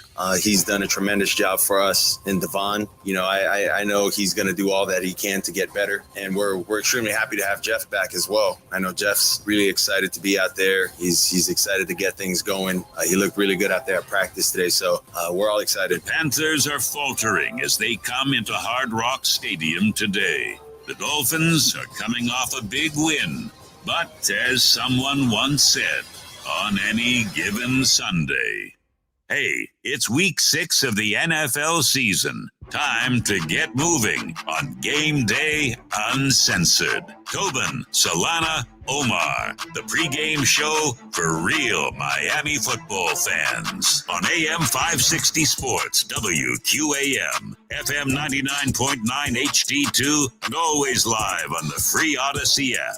Game Day Uncensored is sponsored by South Florida Lexus Dealers. Experience amazing by Tito's Handmade Vodka. Tito's Handmade Vodka on Game Day. Pour me in, coach. Edmore Sawgrass Cadillac. Make sure your next Cadillac is backed by Morse at Edmore Sawgrass Cadillac. Proud partner of the Miami Dolphins. By JM Lexus. At JM Lexus, you'll always get the home team advantage. And by Williamson Automotive. Williamson is Miami. All right. Welcome back, everybody. Game Day Uncensored, third hour of pregame coverage, getting you ready for Dolphins, Panthers, week 6 at Hard Rock Stadium. I just spent my break watching the pregame message that they had Zack Thomas film. Goosies. If you guys haven't seen it yet, go to the Dolphins Twitter account. It's really good. You got Omar just Dude, nonchalantly it was good, dropping right? a goosey. They got Zack Thomas in the gold jacket in his desk. Yeah. Basically serving a message like he's a general. I believe he will talk to the team probably before the game. And I was just talking to Solana about this. Like, is this the game you really want to waste a Zack Thomas talking to on? I was a little surprised that this is the game they chose to honor Zack Thomas. It's a little random because look, the Dolphins season ticket sales are good. I don't feel like they need to we need Zack Thomas to drive some buzz to this game. I feel like you should save it for like a prime timer at home, but whatever. I don't know. I'm not going to quibble over it. I mean, you do want the win, though, even though I'm not going to say this is a guaranteed win, but you kind of want to leave it on a high note. But maybe we're looking at this from the standpoint. I mean, obviously, this has been scheduled since probably he was in the Hall of Fame. Yeah. So, what works with his schedule, too, right? Yeah. I mean, Zack does nothing but parent his kids and ride a bike, and probably day trade. Not to speak his business, but right. Yeah. I mean, he set himself up, so he's all right. But yeah, I don't know. I mean, did you want to do it for New England, Vegas? I kind of would have been down for a division rival. No, I mean New Okay. England. You get the Jets December 17th at home. Also, you got the Cowboys. I mean, I think we're being nitpicky. Yeah, I mean, it's a quibble topic. It's not like he should be honored every week. Honestly, like it's awesome for him, but it is a little bit of it's a rando game. But you know what? Let him have the fired up speech. You go roll this team, be like, yeah, Zack was the catalyst. We heard from him. Yeah, even if you need him or didn't need him. I mean, Tyreek is definitely going to lie to us about the speech. Of course, he's so going to actually say that he called the play. Yeah. Zack told us this is how you got to. Maybe if they have a inspired defensive performance, then Zack will inspire. Maybe Jerome Baker actually Fangs, says, "Hey, Jerome, why don't you go blitz a couple times?" I like that. Let him loose. Let him loose. And I don't, I'm excited because Zack is my favorite player, and anytime Zack talks, you kind of get the goosey. So for him to be talking to the team and give them a pregame pep talk, woo, that's good. Do have a piece of news. We'll get the rest of the inactives probably by the end of this hour. But according to Adam Schefter, Chase Claypool will not make his Dolphins debut today versus the Panthers. He will be inactive.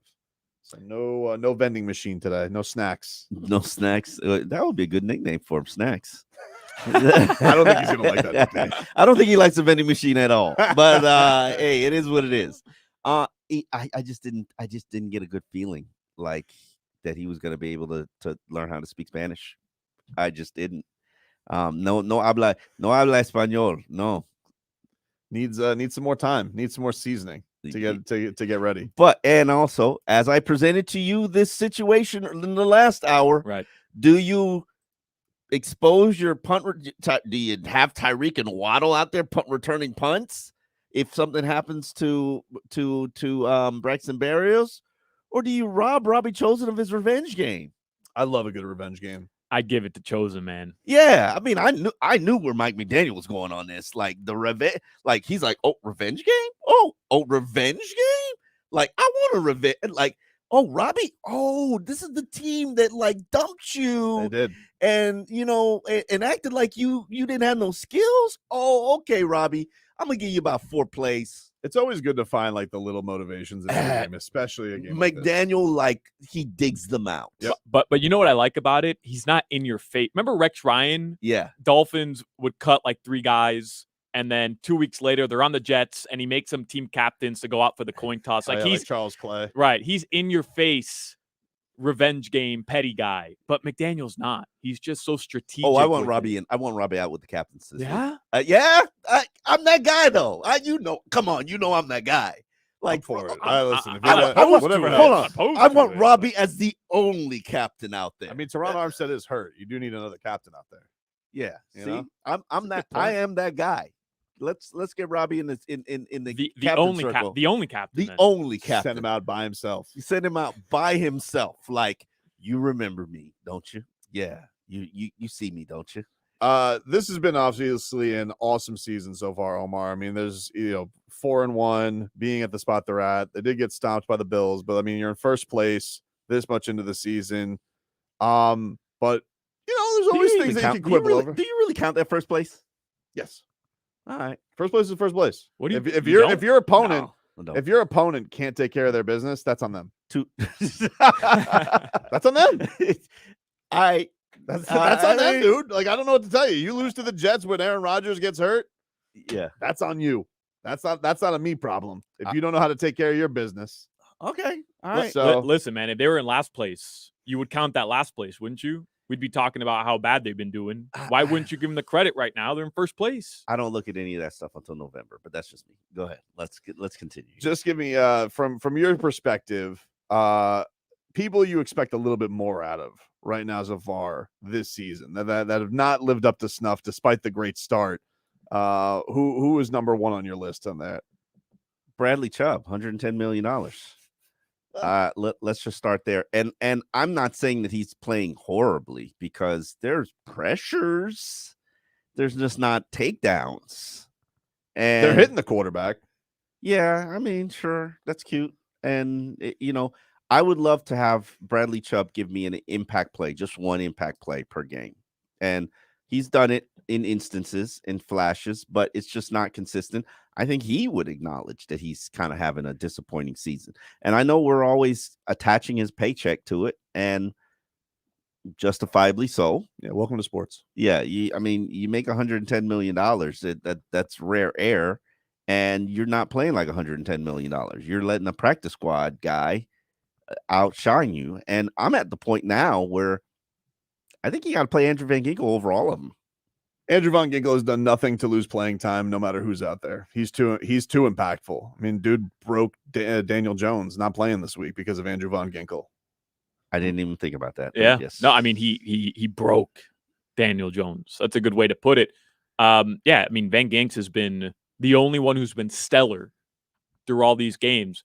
When you think of Chubb, you talked about he's had a couple instances. Really, the only one I can think of where I say, yeah, he made an impactful play was against the Patriots, where he had that strip He had the forced fumble, but other than that, he had a couple sacks to close. He got a sack to close out a game. I can't remember if it was a Patriots game or not. I think it was Patriots game. Yeah, the Patriots game was his big game. Wasn't that Jalen Phillips though? That closed out the no, Jalen Phillips closed out against LA. Against LA, right? LA to start the season. Yeah, Jalen Phillips and Justin Bethel. Yep. Solana, person on this team or around the team you expect a little bit more out of despite the awesome start? Yeah, I mean, I was going to go with Bradley Chubb, but I figured one of you were going to go with Bradley Chubb. And this isn't a shot at Jaylen Waddle, but I just want to see more Waddle in general. We saw it a little bit last week, and I think this could be 10 targets, bro. Yeah, I think this could be that game though, right? Because we've had the Tyreek performance pretty much every game outside of New England. You had Achane, but you lose a huge weapon in your offense with Achane, and to me, Jaylen Waddle's the clear other electrifying option on the offense, and we just haven't had that breakout game from him yet. So, just based on what we know he's capable of, it's been a bit underwhelming. Again, I'm not blaming him for it.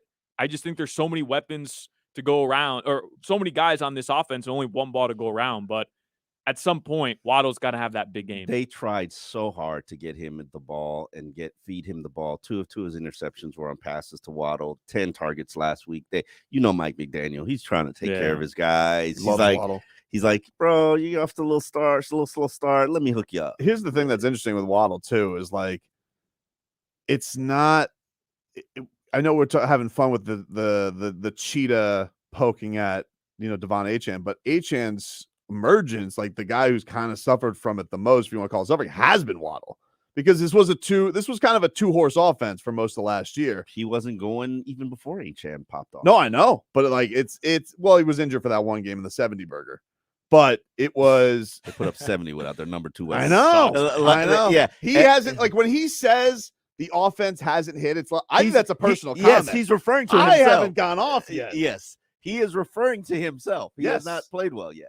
And so I think that's the thing is like, look, he's a fan favorite and everybody loves Jaylen Waddle. And the offense hasn't been an issue. So, but yeah, I think we, going in 5 weeks into the season before we get our first touchdown from him, yeah, you're expecting a little bit more out of him. But I hopefully I feel like I don't feel like there's a step back from him. I feel like there's going to be that moment for him. I can't even. I don't know if he's right. I don't know if he's healthy. And he's not on the practice report. He's not on the injury report. He had oblique in the Yeah, he had a torso issue at the beginning of the season, and he's past it. And then he had the concussions, and he's past it. He's not on the injury report, but does he look like himself? I mean, the touchdown catch he had was sick. That was an awesome catch. It was awesome throw. It was an awesome throw too. Good body control.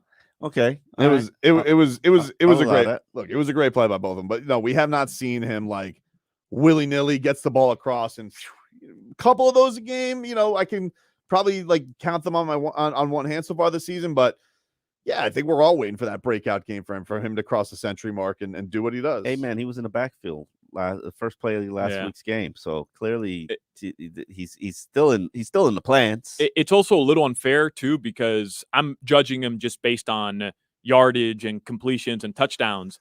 But when we talk about the Dolphins and how they're utilizing Devon Achane, we give a lot of credit to the offensive line, but we also have to remember it is Waddle, it is Tyreek, it is Braxton. Those guys are also out there blocking a huge part of the scheme. And I think Waddle is one of those guys. We don't really credit him for being a great blocker, but he is. Every time it's Tyreek down the field, who's there? It's Waddle giving him a good block and assistance. So I think that's also something we have to credit him for. I'm going to go with the wrestling tag team on the defense, and that's Wilkins and Sealer. Yeah. Because I love what I saw last week. I want more of that. That's what I need. I need more of that. Those guys, first of all, Christian Wilkins, think he deserves a contract, don't think he deserves a contract. I mean, like, this has not been the audition these first few weeks that has said, oh, Dolphins really messed up by not paying you. Like that hasn't really been the case. And then Zach Sealer, you got the contract. So no longer are you the cute story that is living in an RV down by the river. Like, you are expected to perform every week now. Your big daddy bucks. Just like Bradley Chubb, So I loved what I saw from them last week. I need more of that. I love when those guys are wreaking havoc and are just causing themselves to disrupt a run game, disrupt an offense, because I do think they are both monsters, and I think they are capable of more of that. Can I insert one more in this equation? Vic Fangio. Thanks. Yeah. Number one addition outside of Jalen Ramsay. And you pretty much sucked so far. Hasn't been great. And another one who makes a lot of money. And on top of that, you're extremely rigid. And you're just, I'm a genius, and I'm the guru. I am Vic Fangio, and you just, and no one seems like it. No one will challenge you. Even Tony Romo on a game you're getting lit up. He's like, "Oh, Jimmy, but he's the greatest." Yeah, no, I need to see this greatness. I still have not. Omar, I think I was listening to you with Joe. I don't know if it was last week or this week, and you were talking about Christian Wilkins, how he missed training camp essentially, right? So those first couple weeks of the season were his training camp. So I think yes, and Fange actually called that out, right? So I think that is fair. But now, hey, let's go, right? Like you got to be able to produce if you're that defensive line. It's money time. Christian knows that. Definitely, it's money time. Going to be some big primetime games coming up for him as well. We'll take a quick break here on Game Day Uncensored. More to get into, including a fancy outlook for the Miami Dolphins. We'll get the rest of the inactives before the end of this hour as well. Back with more for this. Listen to Messi and Inter Miami game.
to, and always live on the free Odyssey app. Sponsored by South Florida Lexus dealers, Tito's Handmade Vodka, Edmore Sawgrass Cadillac, JM Lexus, and Williamson Automotive.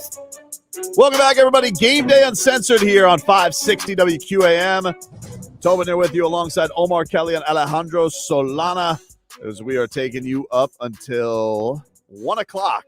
The Miami Dolphins taking on the Carolina Panthers today at Hard Rock Stadium. We'll get a fantasy update here in just a second, but some news coming across the wire, which is Twitter or X, whatever they call it now. Twitter for life. Yeah, we were talking about this during the break. Like there was some Jaylen Ramsay stuff going on the ESPN pregame show, and we didn't hear what it was. We don't have volume on the TVs, but this report comes from NFL Network's Tom Pelissero that says 6-time Pro Bowl cornerback Jaylen Ramsay is far ahead of schedule in his recovery from knee surgery and could return to practice with the Miami Dolphins as soon as this week, per sources. It says they'll ramp him up gradually, but Ramsay is on track for an early return. Putting him on the practice field this week would be ultra aggressive. I don't think he's ready for that, but I definitely do think that he will be on the practice field in mid-November. And I think you'll probably work him for 3 weeks, allow him. The thing is, I've seen him working out. Mm-hmm. I've seen him running. I haven't seen him cutting. And if you know what the cornerback does, yeah, it's kind of the cutting. That's the important part. And that's the part that challenges the knees. I would be, when we talked about it a segment or two ago, the risk of rushing him versus the reward is not necessarily worth it. It's interesting, too, because you always talk about they are a big picture team, a protect guys from themselves team. So ultra cautious team. And I know, listen, Jaylen Ramsey's a star, and Jaylen Ramsey lets his opinion be known. That's the beauty of Jaylen Ramsey. So maybe he has different input on that with the coach, but I would always feel like the coach's philosophy on this is always to be cautious and be slow roll guys. So it's an interesting thing if that is the case, that you do see Ramsey out this week in practice. Yeah, I think the him at practice this week is an ultra aggressive prediction, and I don't necessarily think it's accurate. And I'm not challenging Tom Pelissero's information. I know where he gets his information from. However, that's not what we're hearing. We're hearing he's ahead of schedule. He's going to be ready soon, but ready soon means November, not mid-October. Mid-October is 2 months ahead of where he's supposed to be. Right. I'll just add this, Tobin, because Cameron Wolf quote tweeted Pelissero, and he says that Sam Madison told us this week, quote, yes, Jaylen Ramsey could return to play in November based on his conversations with trainers.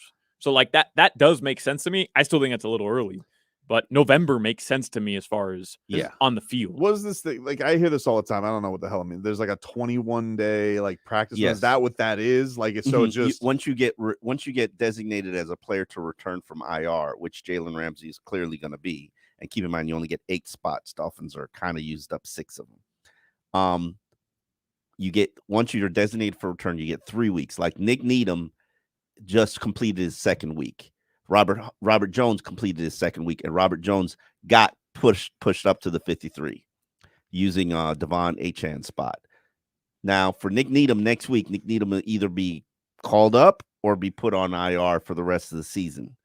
And more than likely, he's going to be called up. And also, just so you know, Nick Needham is now a safety, not a cornerback. So, yeah, process that in your calibrations. Which he initially was, right? If I remember correctly. He moved to safety for like a brief stint when Javon Holland was down or had COVID or something. And they actually, this was even before Mike McDaniel. They actually liked what they saw. There is some uneasiness and unsettling situation in regards to the safeties and the backup safeties. And Brandon Jones ain't it. And they figured out he's not it in terms of what they need to play well with Javon Holland. Nick Needham is it in terms of what you need to play well with Javon Holland. But they really like what they've seen from Deshaun Elliott so far. So the question is, can you get a third? And this would be their third. So probably more than likely, Nick Needham will be activated off IR next week. And then we'll probably see where we are with Jaylen Ramsey. But Jaylen is definitely on his way back.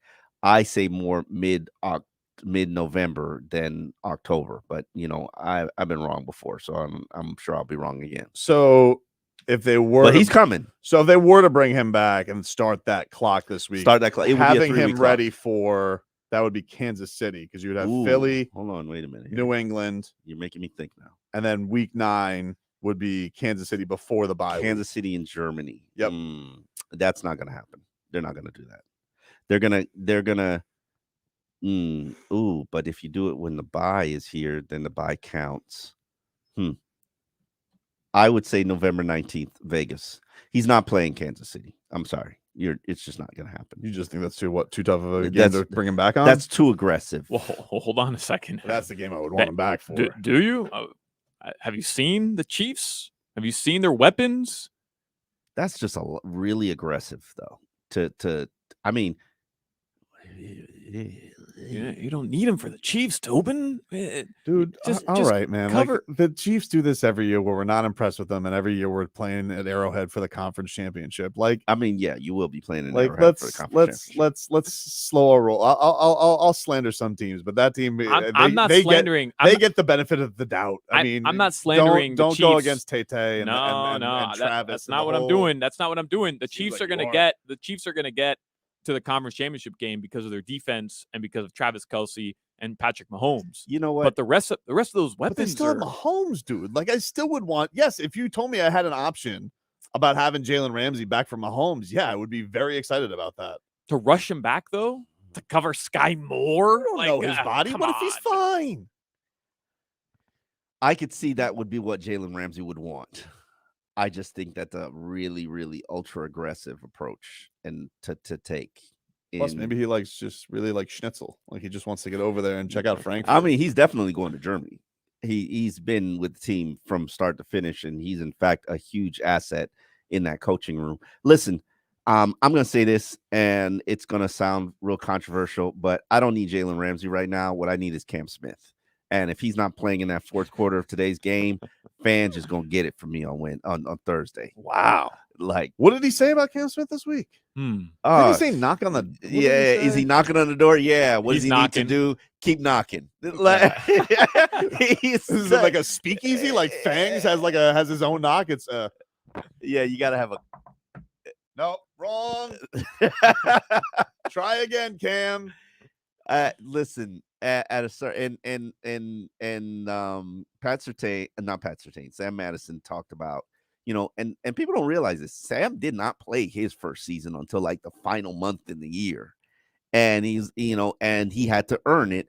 And they say Cam has to earn it. I've been checking with players, and he's not practicing poorly. He's doing everything he's supposed to be doing. They're just not playing him, and you need him. He can play. He can play. This isn't a Channing Tindall situation. This guy can actually play. I just looked up the transcript here. Is Cam Smith knocking on the door for playing time on defense? Quote, he's knocking on the door. Follow up. What's it going to take for the door to open for Cam Smith? Quote, he's got to keep knocking and keep improving. What does that mean? Like, keep knocking. Like, you either answer your door when you're home or you don't. Like, is he supposed to hit the ring doorbell and be like, hey, Fangs, come in, man. He's treating him like a kid on Halloween when you don't have candy. Yeah, Fangs puts the light out. Fangs is like, he's acting like he's Jehovah's Witness. We'll take a break. The Inactives are out for your Miami Dolphins. We'll get you updated with that and get a look at fantasy as well coming into this game. Take a break on GameDay Uncensored. Back after this. Join Dolphins safety Javon Holland live every Tuesday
AM, FM 99.9 HD2, and always live on the free Odyssey app. Sponsored by South Florida Lexus dealers, Tito's Handmade Vodka, Edmore Sawgrass Cadillac, JM Lexus, and Williamson Automotive.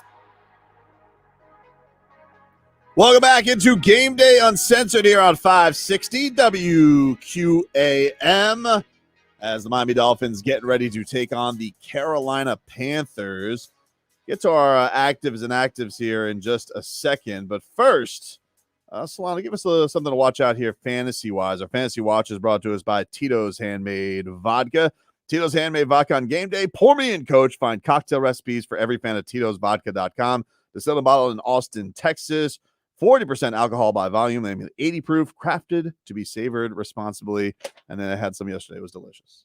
All right. Normally I go Dolphins, guys. No Achane this week. Keep him on your rosters, though, people. Come on. What are we doing? Don't be a coward. But how about this? Hear me out for a second. Not because I think the Panthers have any chance in this game, but garbage time is a crucial time for the Panthers late in games. They're just throwing everywhere. And I got a feeling, okay? Not a feeling, but I got a feeling. He is their wide receiver one. See what I did there? I tried. He's a wide receiver one. I got to be honest with you. I didn't even know Adam Thielen was on the Panthers. He's a Panther? He's a top 10 fantasy wide receiver this year. That. Last week, he had his second 100-yard receiving game with a touchdown to me, dude. in the last 3 weeks. He is Bryce Young's number one target. I got a feeling about today. Second half, garbage time. They're down 30 points. They're down 20 points, whatever the hell it is. And they're just throwing it to Adam Thielen. And yes, I got him on my squad. So I want the Dolphins to have a nice cushion today and then get him some catches. I'm just guessing, but Tyreek is probably the number one or number two wide receiver in fantasy. I'll tell you right now, he's got to be up there. But yeah, he's got to be up there. He's on pace for 2,000, which is, that's his goal. And Mike McDaniel's going to deliver. Yeah, it's incredible what he's been doing. And just don't listen. Hey, just word of the wise, everybody.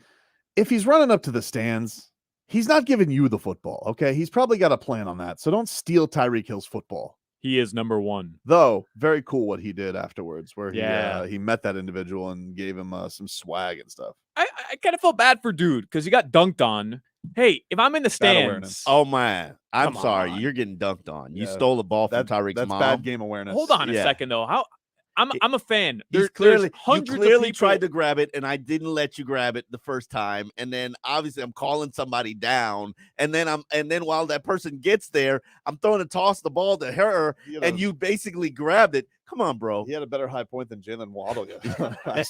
There's no way I'm gonna let that go. Omar, Tyreek Hill, you're a fan. Put yourself. You're around these guys. You're around these guys. Tyreek Hill's running at you after a touchdown. Yeah. Everybody's around you. You have it's loud. The first row, it's loud as hell. Yeah, I heard. Everybody's doing the same thing, asking for the ball, and now he's pointing at somebody behind you. You don't know who he's pointing at. You don't know that's Tyreek Hill's mom. To you. Like, you ever have one of those awkward things where maybe you think somebody is waving hi to you, and then somebody behind me. Yeah. No. And guess what? That ball is thrown anywhere in your vicinity, and you're doing the same thing that dude did. Whoop! And you're grabbing it. And then he did the right thing. He held that ball for like 6 seconds before everybody's yelling at him, that's his mom. And then he handed it to her. Big deal. He held it for 6 seconds. Douche. I'm sorry. You knew it wasn't for you. Like, yeah. She's like, I'm his mom. He got shamed into swag. Yeah, he got shamed into giving up the ball. That's what happened. Eli Apple should watch some tape on that dude because he had a better snag. Wow. He had a good NFTF there. He was right on the football.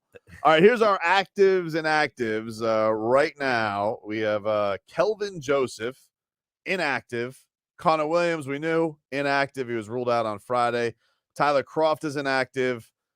We learned earlier that Chase Claypool was going to be inactive. He is inactive, and Brandon Peely is inactive. So I would say the actives are almost more noteworthy here than the actives. Jalen Phillips looks like he's prepped to make his return, Omar. Yeah, not only Jalen Phillips, and I'm glad that he's going to get this opportunity. I'm not necessarily certain that it's the wisest thing to do, but maybe you test it and see if there's residual effects from that. I would have rather hold him out for the Eagles week and then, give him another week to rest. You didn't necessarily need him this week, but hey, maybe he's on a limited snap count. Robert Jones, that's a big one because obviously Robert Jones is a top backup. Robert Hunt battling a knee issue this week that just surfaced on the injury report. That's not something that you want to get worse before it gets better. When I see Robert Jones, Lester Cotton, and Keon Smith all active for this game, I'm thinking to myself, like, these are the guys that are going to need to finish out this game, especially in the fourth quarter when you have to pull your starters because you want to get them some rest. And hopefully that's the goal for this team.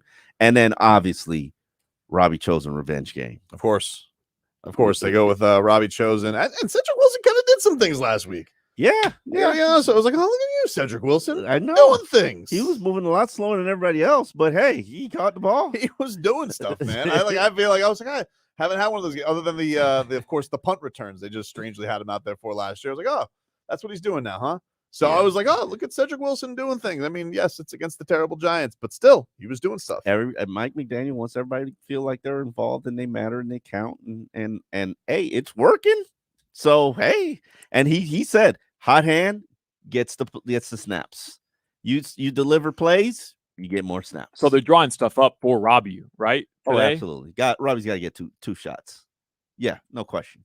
You got to throw up one of these big old double reverse and the wide receivers downfield wide open. Mm-hmm. That wide receiver's Robbie Chosen. Yeah. Do you think now? So we've talked about like Andrew Von Ginkel's been amazing. With Jalen Phillips coming back, what do you think this means for Von Ginkel? Do you think they're still going to find snaps? Because hot hand, I mean, this guy's been hot all season. What does this mean for Von Ginks? I've heard two things. Straight from Fangs, he still views him as an inside linebacker, still wants to experiment with that, still wants to give that a try. And based on him consistently showering David Long with disappointment, it seems to see he's trying to figure out, how do I replace this guy? And I think he thinks Van Ginkel is that guy. Now, I've also heard that players are not very pleased with that because they want Van Ginkel rushing quarterback.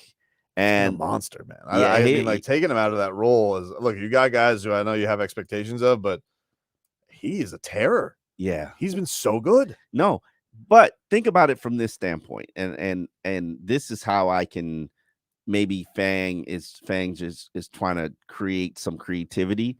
If you have Phillips, Chubb out on the edge, Sealer and Sealer and Christian Wilkins on the inside, then you have Jerome Baker and Andrew Van Ginkel as the inside linebackers. All six of your front line players can blitz and pressure the quarterback. Jerome Baker is a very underrated blitzer. And then you could do whatever you want with Van Ginkel, to be honest with you, because he's going to make it happen. And he will. Anybody you ask Fangs about, he'll praise them for a second, but then, but they have to fix this. They have to be able to be more consistent. When it's with Van Ginkel, it's just praise. Seriously, like it's exactly what happened this week. Though. Right. He's going to find. He's clearly his favorite player on the team, and he's going to find a way to make. Van Ginkel's the one guy that gets his defense. And what does that mean? I don't know, because I don't get it and I don't like it either. But yeah, Van Ginkel's the one guy that gets his defense, and I think he'll, no matter where he's going to play, the guy's always around the ball. That's his biggest quality. He's a Fangs whisperer. Yeah. He knows how to speak grump. He speaks old man. Yeah. I don't think I've ever. Does Von Ginkel speak? I don't even feel like he ever speaks. Is he just speaking? And like, does like him and Fangs just go? Like, is that just how they communicate? A real nice guy. Real. I hate to say it, like very meek personality, and but when you put him in game day, he looks like the scariest thing on the field. No way. With that hair? Yes, he does, dude. I don't know what you're talking about. He's got such a baby face. First of all, I can't see the face as a face mask. Second of all, every time I see him, he's just mauling players. That is true. You know, he's flossing with quarterbacks. He's just like he is, and the hair. Nobody expected the hair, this, though. dude. Yeah, we like the hair. Does he get a Head and Shoulders commercial if he keeps this up? Yes. Well, he's the next Troy Polamalu. I'm down. Hey, I mean, we gotta find somebody else to replace Ryan Fitzpatrick on the commercials, right? I'm with you, dude. You got it today. Yeah. See, you get to wipe the board today. Listen, my mind is blown by how many commercials this guy has. Enough. Right? Enough. I'm a little. It's a little bit over the line. Exactly, dude. You're getting it. Yeah. What did he do this week? Did he do Taylor Swift bits? What did he do for Thursday Night Football? I didn't even watch. Oh, I punted on that pre and post game show. I got to be honest. I'm out on that. Yeah. You know, I gotta tell you, as soon as he got called out by Jared Goff and saying for Jared Goff being like, "You were calling me a poor man's," like you're calling me a poor man's Matt Ryan, like you. I think it was beginning of the end for old Fitzy. After he was clearly bothered that Andrew Luck had the bit of the pre or the post game show a couple weeks ago. Really, like Andrew Luck gave up football because he had a bad back and a bad neck. And he comes out and he does something everybody can get behind. And Fitzpatrick hates it because he stole the show. Yep, stole the show. You're not the funny guy. They should have Andrew Luck. Andrew Luck should be on that show. Wow, you're trying to get Fitzy fired? I don't know about that. Andrew Luck's it good. Was my broadcast. Oh, boo! I thought I finally had a team. Boo! Oh wow! Oh, I thought after all these years, you ever be in a room with somebody and you just got fired? It's like, I'm sorry. Did the check stop clearing, Fitzy? What happened, dude? It's just like that. I was at a Zoom meeting and there's Tua. He's adorable and everybody likes him and not me. Boo-hoo. By the way, thank you for this time in the hour, though. I was glad I always got to make sure before the end of the show we get this in. Have you heard this before? Ryan Tannehill just threw an interception. Oh, man. Oh, brother. And he nearly got a wide receiver killed. That was brutal. That was a brutal hit. If you guys haven't seen this, Ryan Tannehill throws up a ball to Chris Moore, and Kyle Hamilton of the Ravens just lights him up, and it was brutal. It was brutal watch.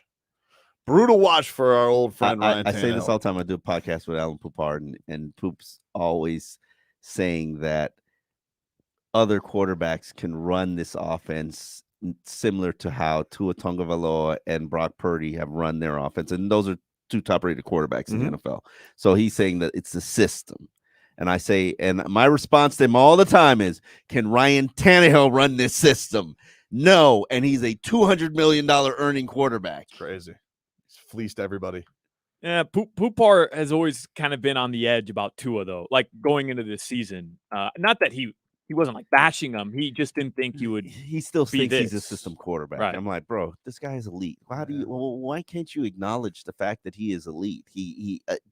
There's nothing about him that isn't elite except for his durability. It's a tough thing. It's almost like, Tua's not gonna. Is he like not allowed to play in this system? Is there a number of days that he's not allowed to have Mike McDaniel as his coach and have Tyreek Hill? Yeah, he's got to probably win without Tyreek for some people to like acknowledge the fact that he's good. Tobin, it is crazy. I'm just watching now Lamar Jackson, right? Mm-hmm. To think, remember when Lamar didn't have that contract situation down, we spent 2 weeks on Miami radio talking about, would you trade for Lamar Jackson? If the Ravens were down to take Tua, would you trade for Lamar Jackson? I'm not saying it was the right thing to be debating. I'm just saying that was a thing. That was a huge thing here in South Florida. I wanted Deshaun Watson. And felt it was the best thing for the franchise. Talk about durability issues, huh? Yeah, man. And nobody's even thinking about that anymore. Also, Mac Jones is maybe going to get pulled and lose his job today. So and replace him with who? Who cares? You just think the Patriots are going full-fledged tank? Ryan Fitzpatrick. He's gonna go back. Call Ryan Fitzpatrick out of retirement. The one AFC East team he didn't play for. We'll get to our final hour of pregame coverage coming on up. Back with more Game Day Uncensored after this.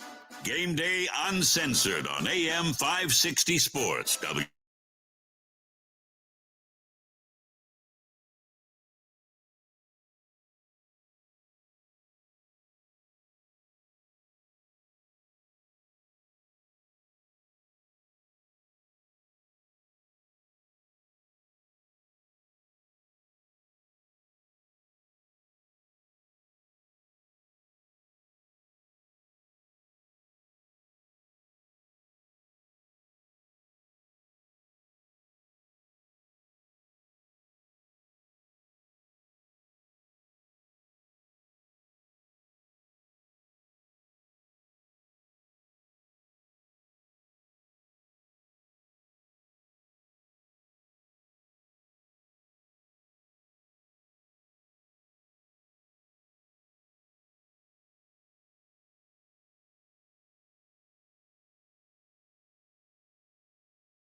to get things going. He looked really good out there at practice today, so we're all excited. Panthers are faltering as they come into Hard Rock Stadium today.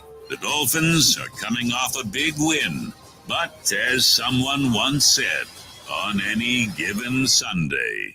Hey, it's week 6 of the NFL season. Time to get moving on Game Day Uncensored. Tobin, Solana, Omar, the pregame show for real Miami football fans on AM 560 Sports, WQAM, FM 99.9 HD2, and always live on the free Odyssey app. Game Day Uncensored is sponsored by South Florida Lexus Dealers. Experience amazing by Tito's Handmade Vodka. Tito's Handmade Vodka on game day. Pour me in, coach. Edmore Sawgrass Cadillac. Make sure your next Cadillac is backed by Morse at Edmore Sawgrass Cadillac. Proud partner of the Miami Dolphins. By JM Lexus. At JM Lexus, you'll always get the home team advantage. And by Williamson Automotive. Williamson is Miami.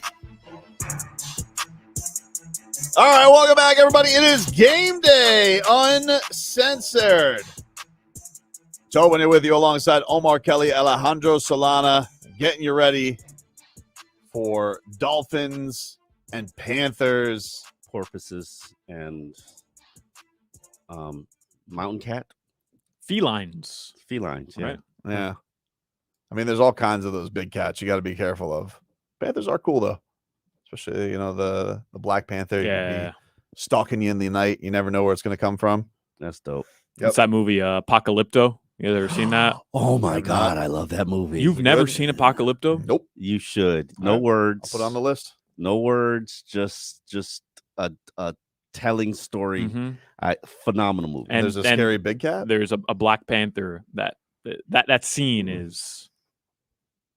Yeah. Would you say that that panther had fangs? Fangs of weeks 1 Old through grumpiness? 6. Hopefully not fangs week 6 and beyond. Here's a little bit of what Fangs has been saying in the lead up to this game. Here is Vic Fangio.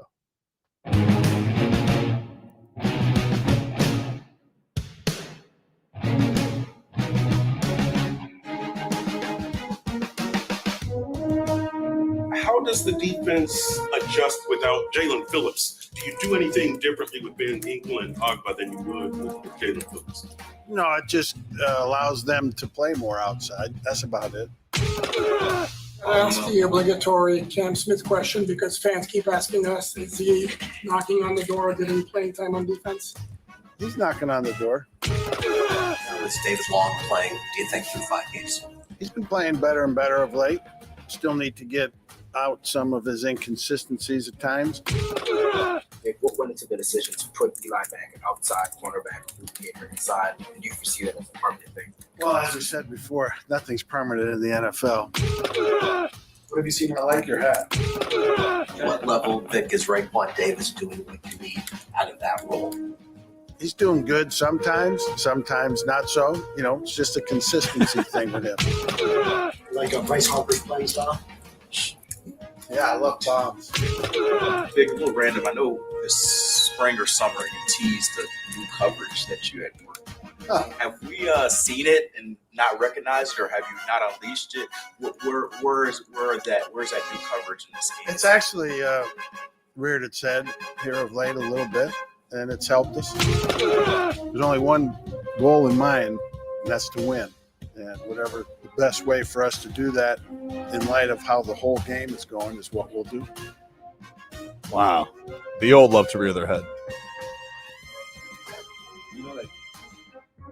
You know that grumpy old man? Everybody's got that grumpy old man in their family. Like he doesn't have a wife. He sits at home and he just complains about everything. Sometimes good. Most of the time, not so good. Yeah. Thanks, Fangs. It's he probably I picture Fangs driving like an old jalopy, and it's probably like some 77 Chevrolet, and he don't like it. He just keeps it because he can complain about it. Yeah. Fangs goes to the diner. He's always just like, what do you think of the pie, Fangs? He goes, first bite, okay. The consistency's a little lacking. Yeah. Yeah, The sad thing is, I know that I will be that old man.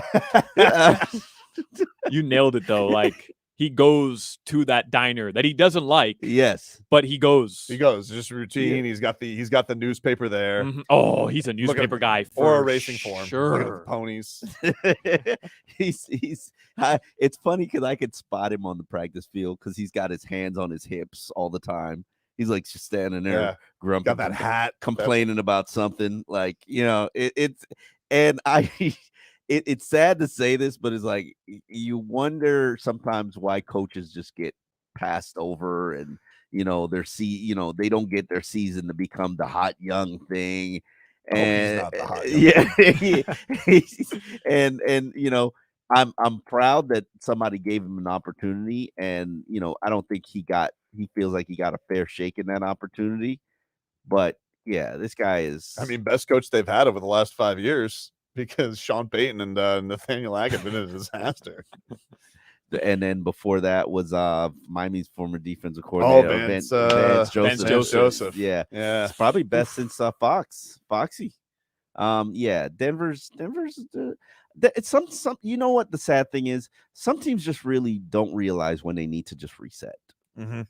And I think the Dolphins were there in the Tannehill era. They just you probably could have reset like 3-4 years before you did, and you just didn't, because you felt like you were always trying to make something happen with Tannehill. But with the Broncos, I'm with you. Like at this point, I just think it's easy to look back with the Broncos and say, oh, they should have reset.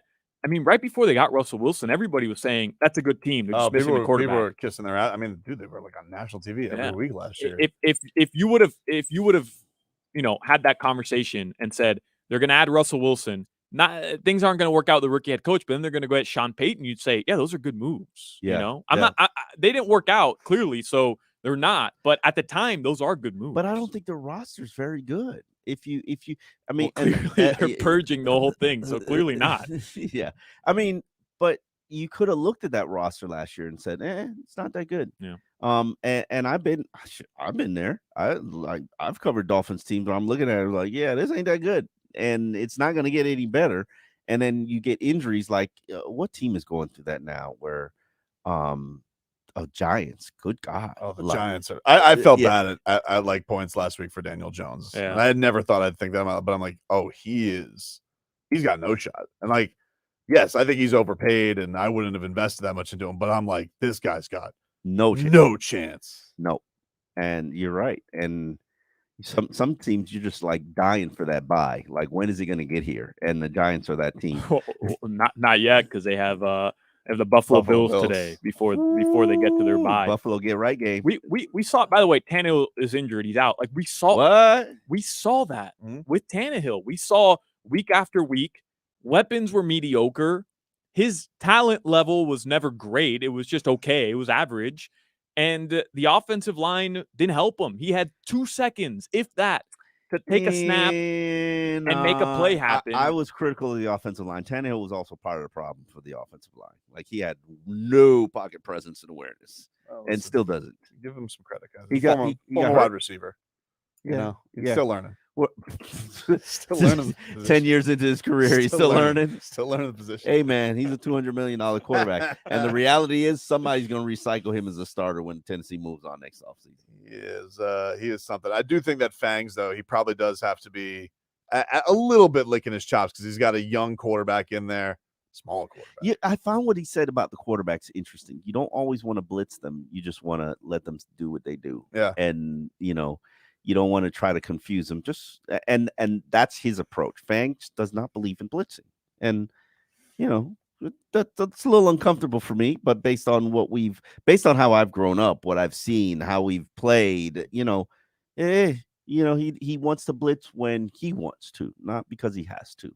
And that means your front four's got to get pressure on their own, which, as we've seen, that's not necessarily a proven sure thing. It's almost two extremes too, right?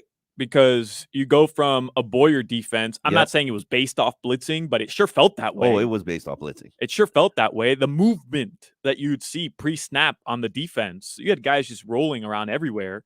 And now it's like, yeah, we're not sending anybody. I imagine that adjustment period had to have been tough. Obviously, they've talked about it, but now, I mean, I don't know, man. I kind of want to see some bodies flying around, you know? We'll take a quick break here. We'll check in with our guy, Dan Day. He's boots on the ground and get you guys caught up with things going on around the NFL. Week 6 is here. We're looking at the division and also to inspiration to Panthers quarterback Bryce Young. Back with more Game Day Uncensored after this. Text WQAM on the Kendall Toyota text line at 305-567.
Gas Cadillac, JM Lexus, and Williamson Automotive.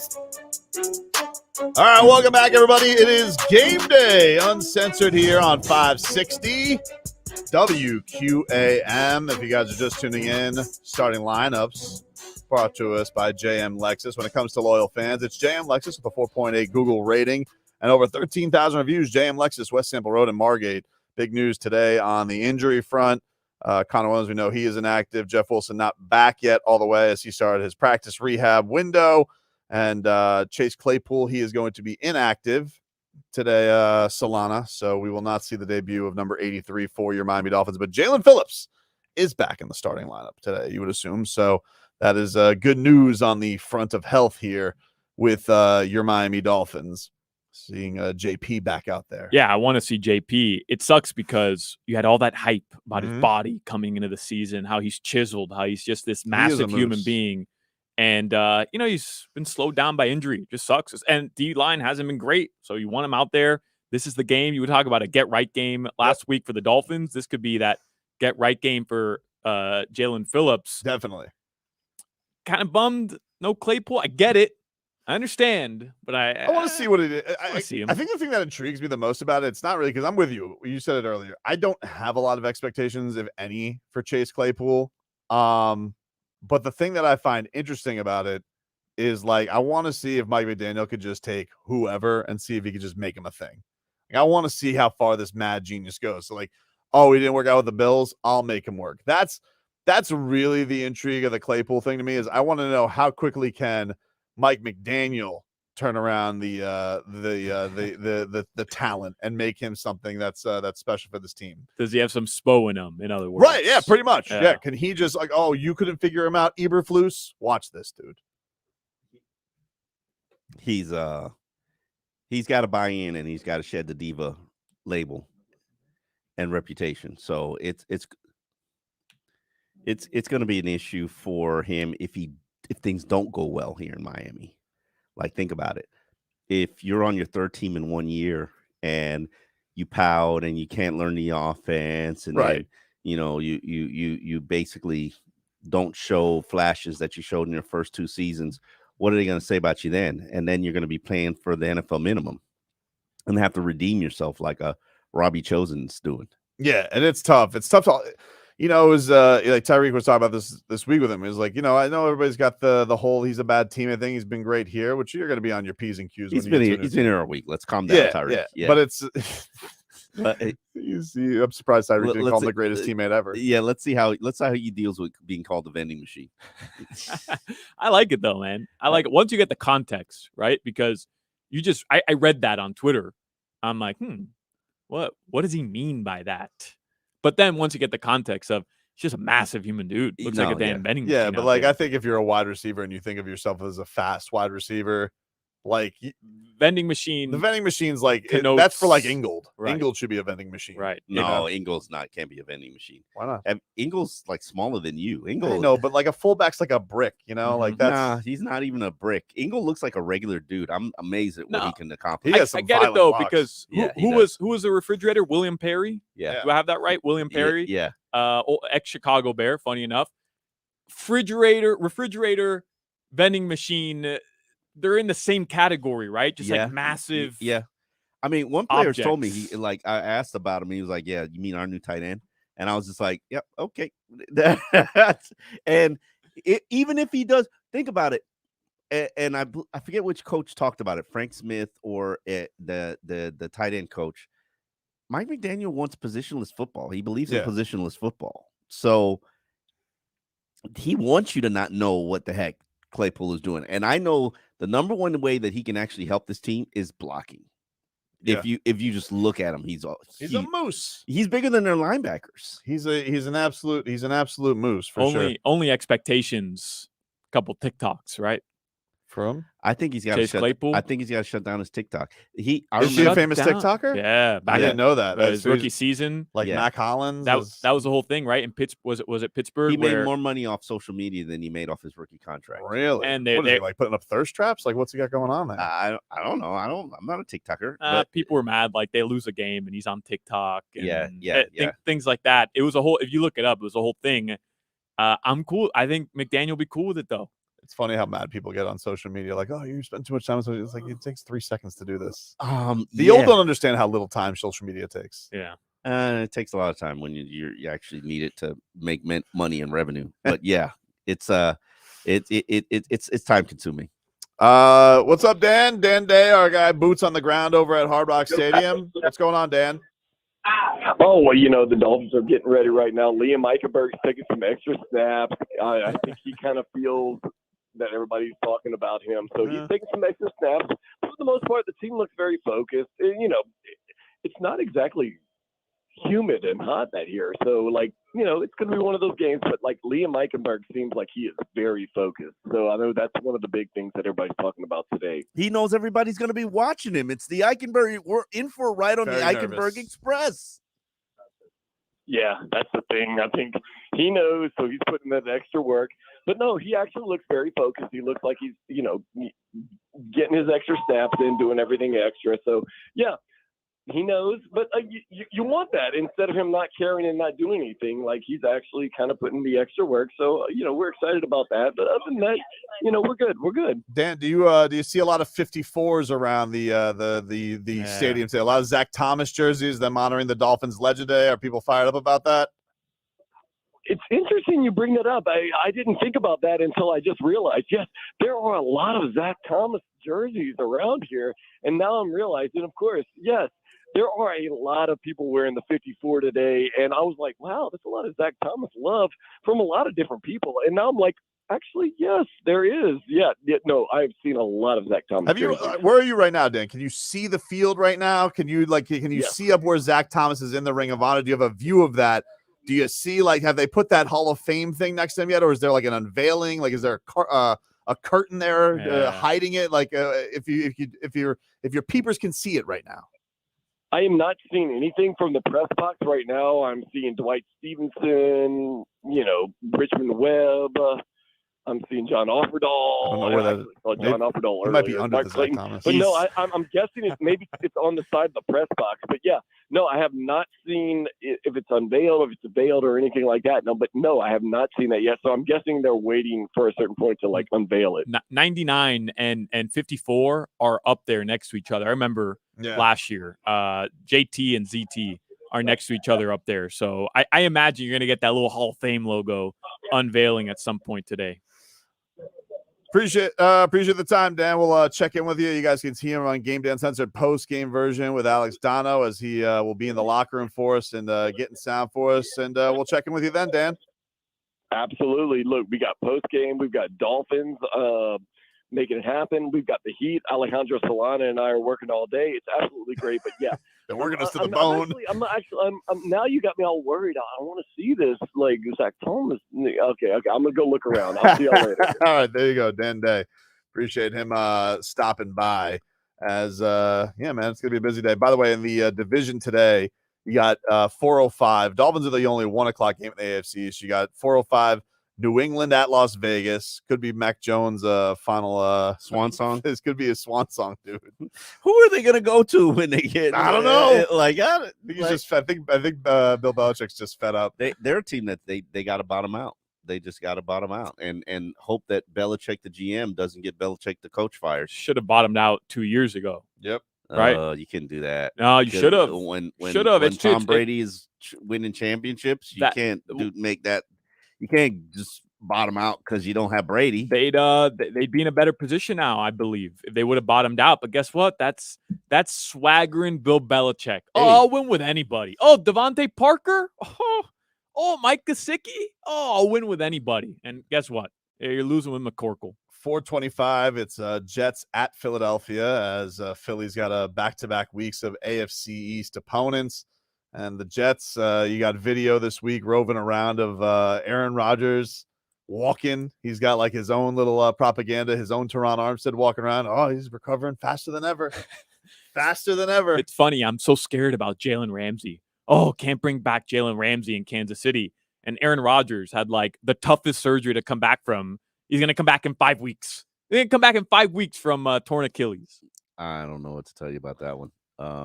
Aaron Rodgers believes in different science than us. Maybe he's got gods that have healed him. He's got non-scientist, Vlad. I don't know what he's got going on over there, dude. Yeah. But, hey, one thing I forgot to bring up that I wanted to ask Omar. I don't know if you got a little behind the scenes info, but what the hell is going on with the cakes and the Dolphins? So you see this, Tobin? No.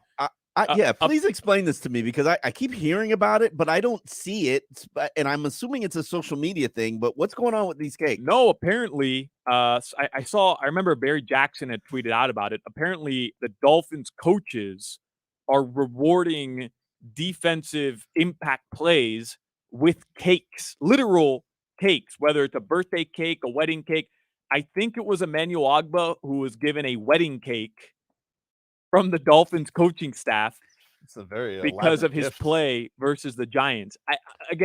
I'm trying to gather as much information here as I possibly can, and I'm going off of one tweet from a legitimate source who's Barry Jackson. So I don't think he's making this up. I don't feel like that's the cakes they want to be rewarded with. Well, that's why I'm wondering, like, are they eating the cake? Yeah. What are they doing with the cake?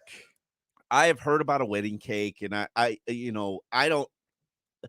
don't see it. And if I see it, then I can understand. Like, there's a special teams belt that goes around the locker room to the top special teams player every week, and it moves to different lockers, basically.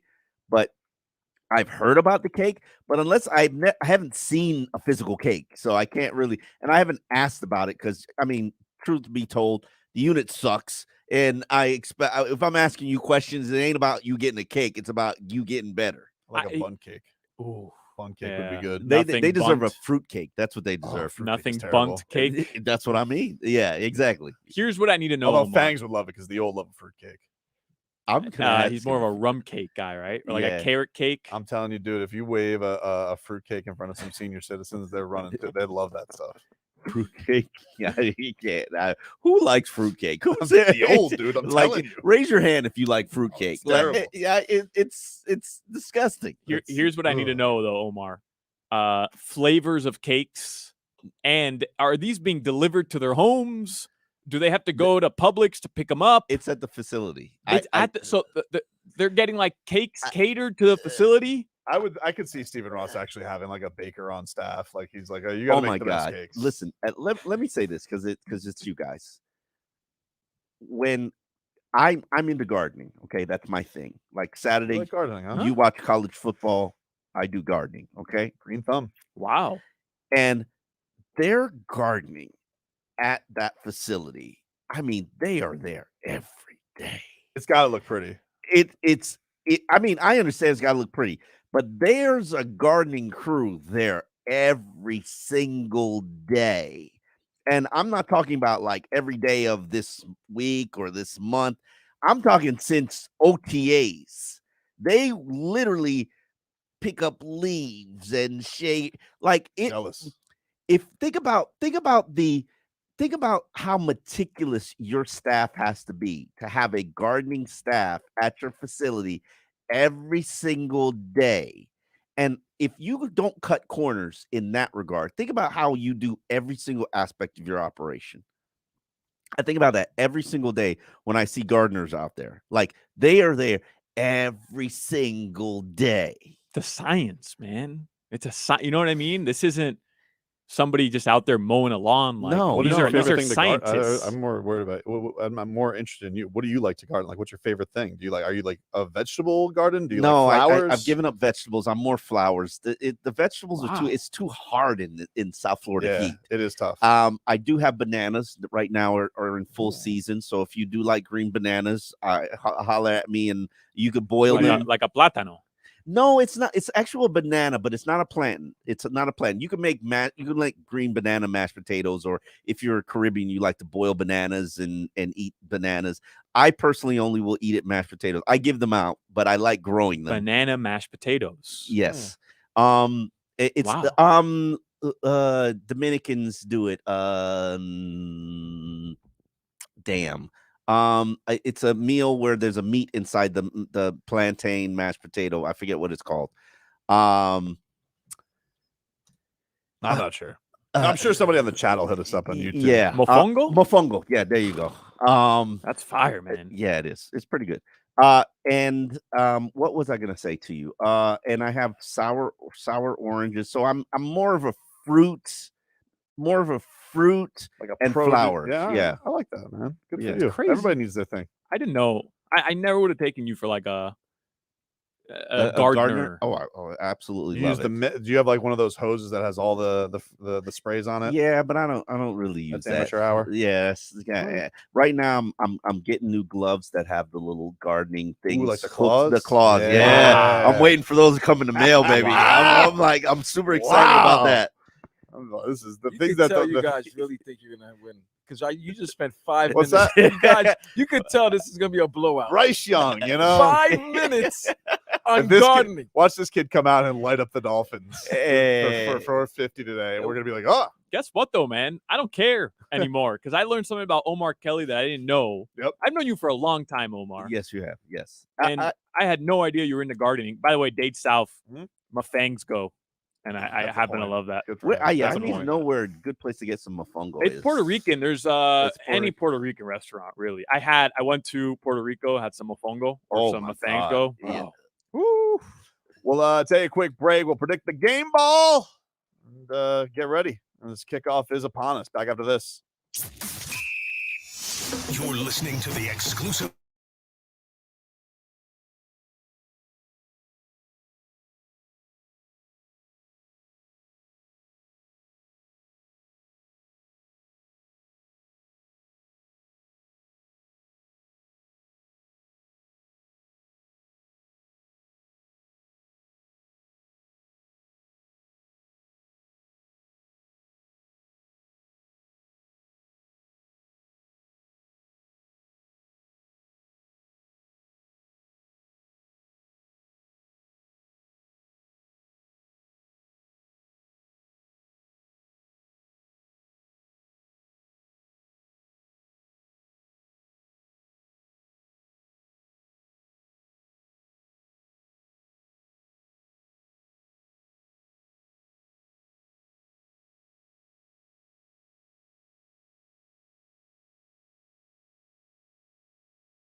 On AM 560 Sports, WQAM, FM 99.9 HD2, and always live on the free Odyssey app. Sponsored by South Florida Lexus dealers, Tito's Handmade Vodka, Edmore Sawgrass Cadillac, JM Lexus, and Williamson Automotive. All right, welcome back in, everybody. It is Game Day Uncensored here on 560 WQAM as you guys are piling into the parking lots last minute, getting over to Hard Rock Stadium. No, they are not. And I am going to say something that I've never known ever in my life after covering the NFL for 15 years. Mm-hmm. I leave this show and I head right over to the stadium. I might get there by the fourth quarter. There's still people like me trying to come into the stadium. Yeah. Are you kidding me? You're like not even at a stadium at kickoff? A lot of people tailgate into the first quarter. And then go in. Yeah, I see those. I do. I agree with you. I do see those. People are still, but I wonder sometimes if they're not actually going inside the game, because I know people who go to the game just to tailgate and don't go inside. There are the people game. that do that. Got a lot of that too. It's like a party. You get the parking pass. You have the big TV out there. Yeah. You're grilling all the time. It sounds like a fun time, and then you can hear the stadium roar. Yeah, exactly. And there's a tape delay, so you know a big play is coming while you're drinking and you know, but. Why are people driving to the game? If you have a ticket, I don't understand this. Why am I fighting traffic? I'm late because I'm doing work here. Mm-hmm. Why the hell are you late? I don't know, dude. I'm always marveling at the people that are there early. Like I'll be leaving because I live far away, so I'll leave at like 7:45 to get down here. And people are like, I see the Auckland orange vans are like, but they're going tailgating. They're going tailgating. I don't know. I when I used to go for the games for the radio stuff, get there pretty early, man. Like 9 a.m. Yeah. 3 hours before kickoff and 4 hours before kickoff. And parking lots are slammed already. Yep. Slammed. But that's the culture of football, which is involved with tailgating. You're expecting to put something on the grill and eat it by 11 o'clock. This hour has made me very hungry. It's the casual fan, Omar. Bro, this isn't a Heat game. I understand you're going to be late for a Heat game. I take my wife to a Heat game. She needs to dress up, and she's going to be late, and we're walking to the stadium, and she's in heels. And it's a little different. It's a little different, too, also, like 7:30 on a Tuesday night. Yeah. You got to get out of work. You got to go home. There's traffic. Yeah. One exit. This is, 1 p.m. on a Sunday.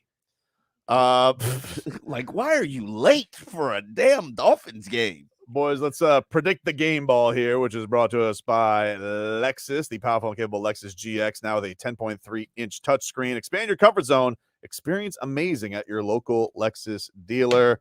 Omar, who is going to get the game ball today for your Miami Dolphins should they beat the Carolina Panthers? I know who Mike McDaniel is, and he wants everybody to feel like they're involved, like they're special, like they have a role. And he knows there was one guy on that team who had his moment stolen from him, taken away. And then once the toothpaste was out the tube, he was never going to get it back. Well, here he is. Devon Achane is injured. Yep. And Devon Achane. Wow. I like that. Is finally going to get his moment. That guy was grinding all training camp, OTAs, preseason, to keep ahead of Devon Achane. And here he is. You lost your job because of a growing injury. Here is your one chance, your one opportunity before Jeff Wilson comes back. And I'm going to give you a chance to shine. Those plays that I had for Devon, you're going to get them. And so I'm going with my game ball to Devon Achane. Solana, who do you think's getting the game ball today, dude? We never do this anymore. And I feel like we're taking him for granted a little bit. I'm going to go Uno. Tua Tagovailoa today. He gets that big one, like 300-something yards. Himself for the interceptions. 3 or 4 touchdowns, no interceptions. That think he has a require clean a close game. No, why? Early on? Think he's gonna. You think we see a little Mike White action? Oh yeah, you definitely see Mike White. I like that. You definitely. Oh, Chosen's revenge. See the Broward connection between Mike White and Robbie Chosen. The Chosen's revenge. I like that. But you think Uno's gonna have a 3 TD day? 3? Here's what's been happening, right? Like Achane, you just pitch it to him and he would go. And Tua's like, what the hell, man? I didn't even get to throw on this drive. You know, well, you I don't don't have think he Achane cares. today. I don't think he cares, but I'm just saying, like, I think it's hurt Tua's statistics a little bit. Oh, they're cheating a little on the statistics, though. They're throwing in the red zone. Some of these pitch plays are considered pass. Yeah, they're padding the stats. Although his deception, I think it should count. I like it. All right. Little fake out. I'm for it. That's true. I'm for it. He's a big look off quarterback too, and that's very underestimated and underutilized. We've done these now. Pick the player of the game, and I don't think one time we've given it to Tua. So I'm gonna go Tua here. I did like how he was very hard on himself with the interceptions this week, and I would like to see that cleaned up. Coming into this one. I'll go to the other side of the football. I am going to go with Jaylen Phillips in his return. I think Jaylen Phillips in his return. He's been jonesing. Get out there. Take that Frankenstein physique that you have. Maul some Panthers. All Bryce Young. Welcome him to the NFL. I mean, he really looks like he could carry Bryce Young like a baby. You know, he's tiny. He's tiny. I mean, you know, he might bulk up. I'm sure like Tua looked really small in his rookie year too, but this guy is tiny. Tua's thick. He is now. Yeah, he's always been thick. Jiu-jitsu.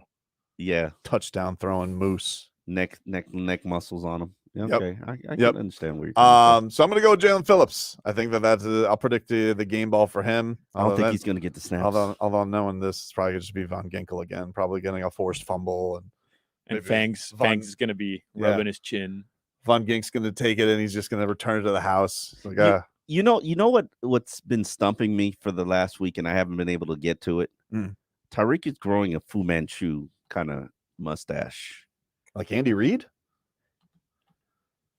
Think he's trying to grow for Andy Reid for the KC game. Oh wow! There you go. Boom. All right, that's my lead. Just break something there, Tobin. Yeah, I've been meaning to figure out. Like I've been meaning to ask him, but he has rejected the nicknames for the team.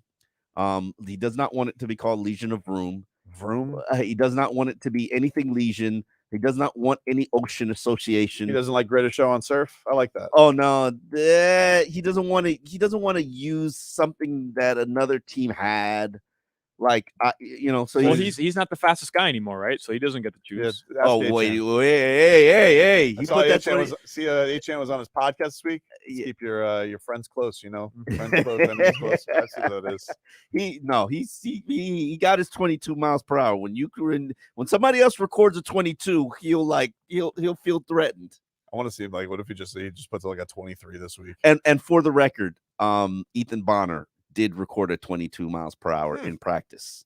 Probably one of the most boring conversations I've ever had in my life. No offense. And this even addressed the fact that the Stanford kid didn't dazzle you with an interview. No, he did not. But he did address the fact that he is one of the last of a dying breed, the white cornerback in the NFL. And did you ask him how many people tried to convince him to play safety? No, that would have been a good question, but he's like, anytime I walk on the field, I know they're coming after me because I'm white. Sure. And he's like, I just got to deal with it. Yeah, that's just what it is. But he is fast. He and Tyreek are the only two people who've recorded in practice 22 miles per hour. Should be a fun one today, boys. Hopefully this offense, which has been high powered, continues to do what they do. And takes care of business against a team that, while they say is the most dangerous thing in the NFL, I would disagree. I think what they're facing next week is going to be a lot more dangerous. But who am I to judge what Mike McDaniel says? They can only face this team this week. And as the big voice said, on any given Sunday, anything can happen. But, don't lose. According to Mike McDaniel, it's not about our opponents, it's about us. It's about their standard, right? Yes. Their standard.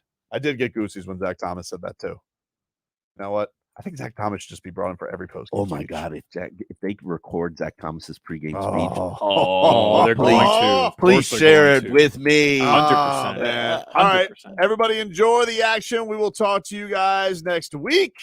Go Fins. This has been Game Day Uncensored, the pregame show for real Miami football.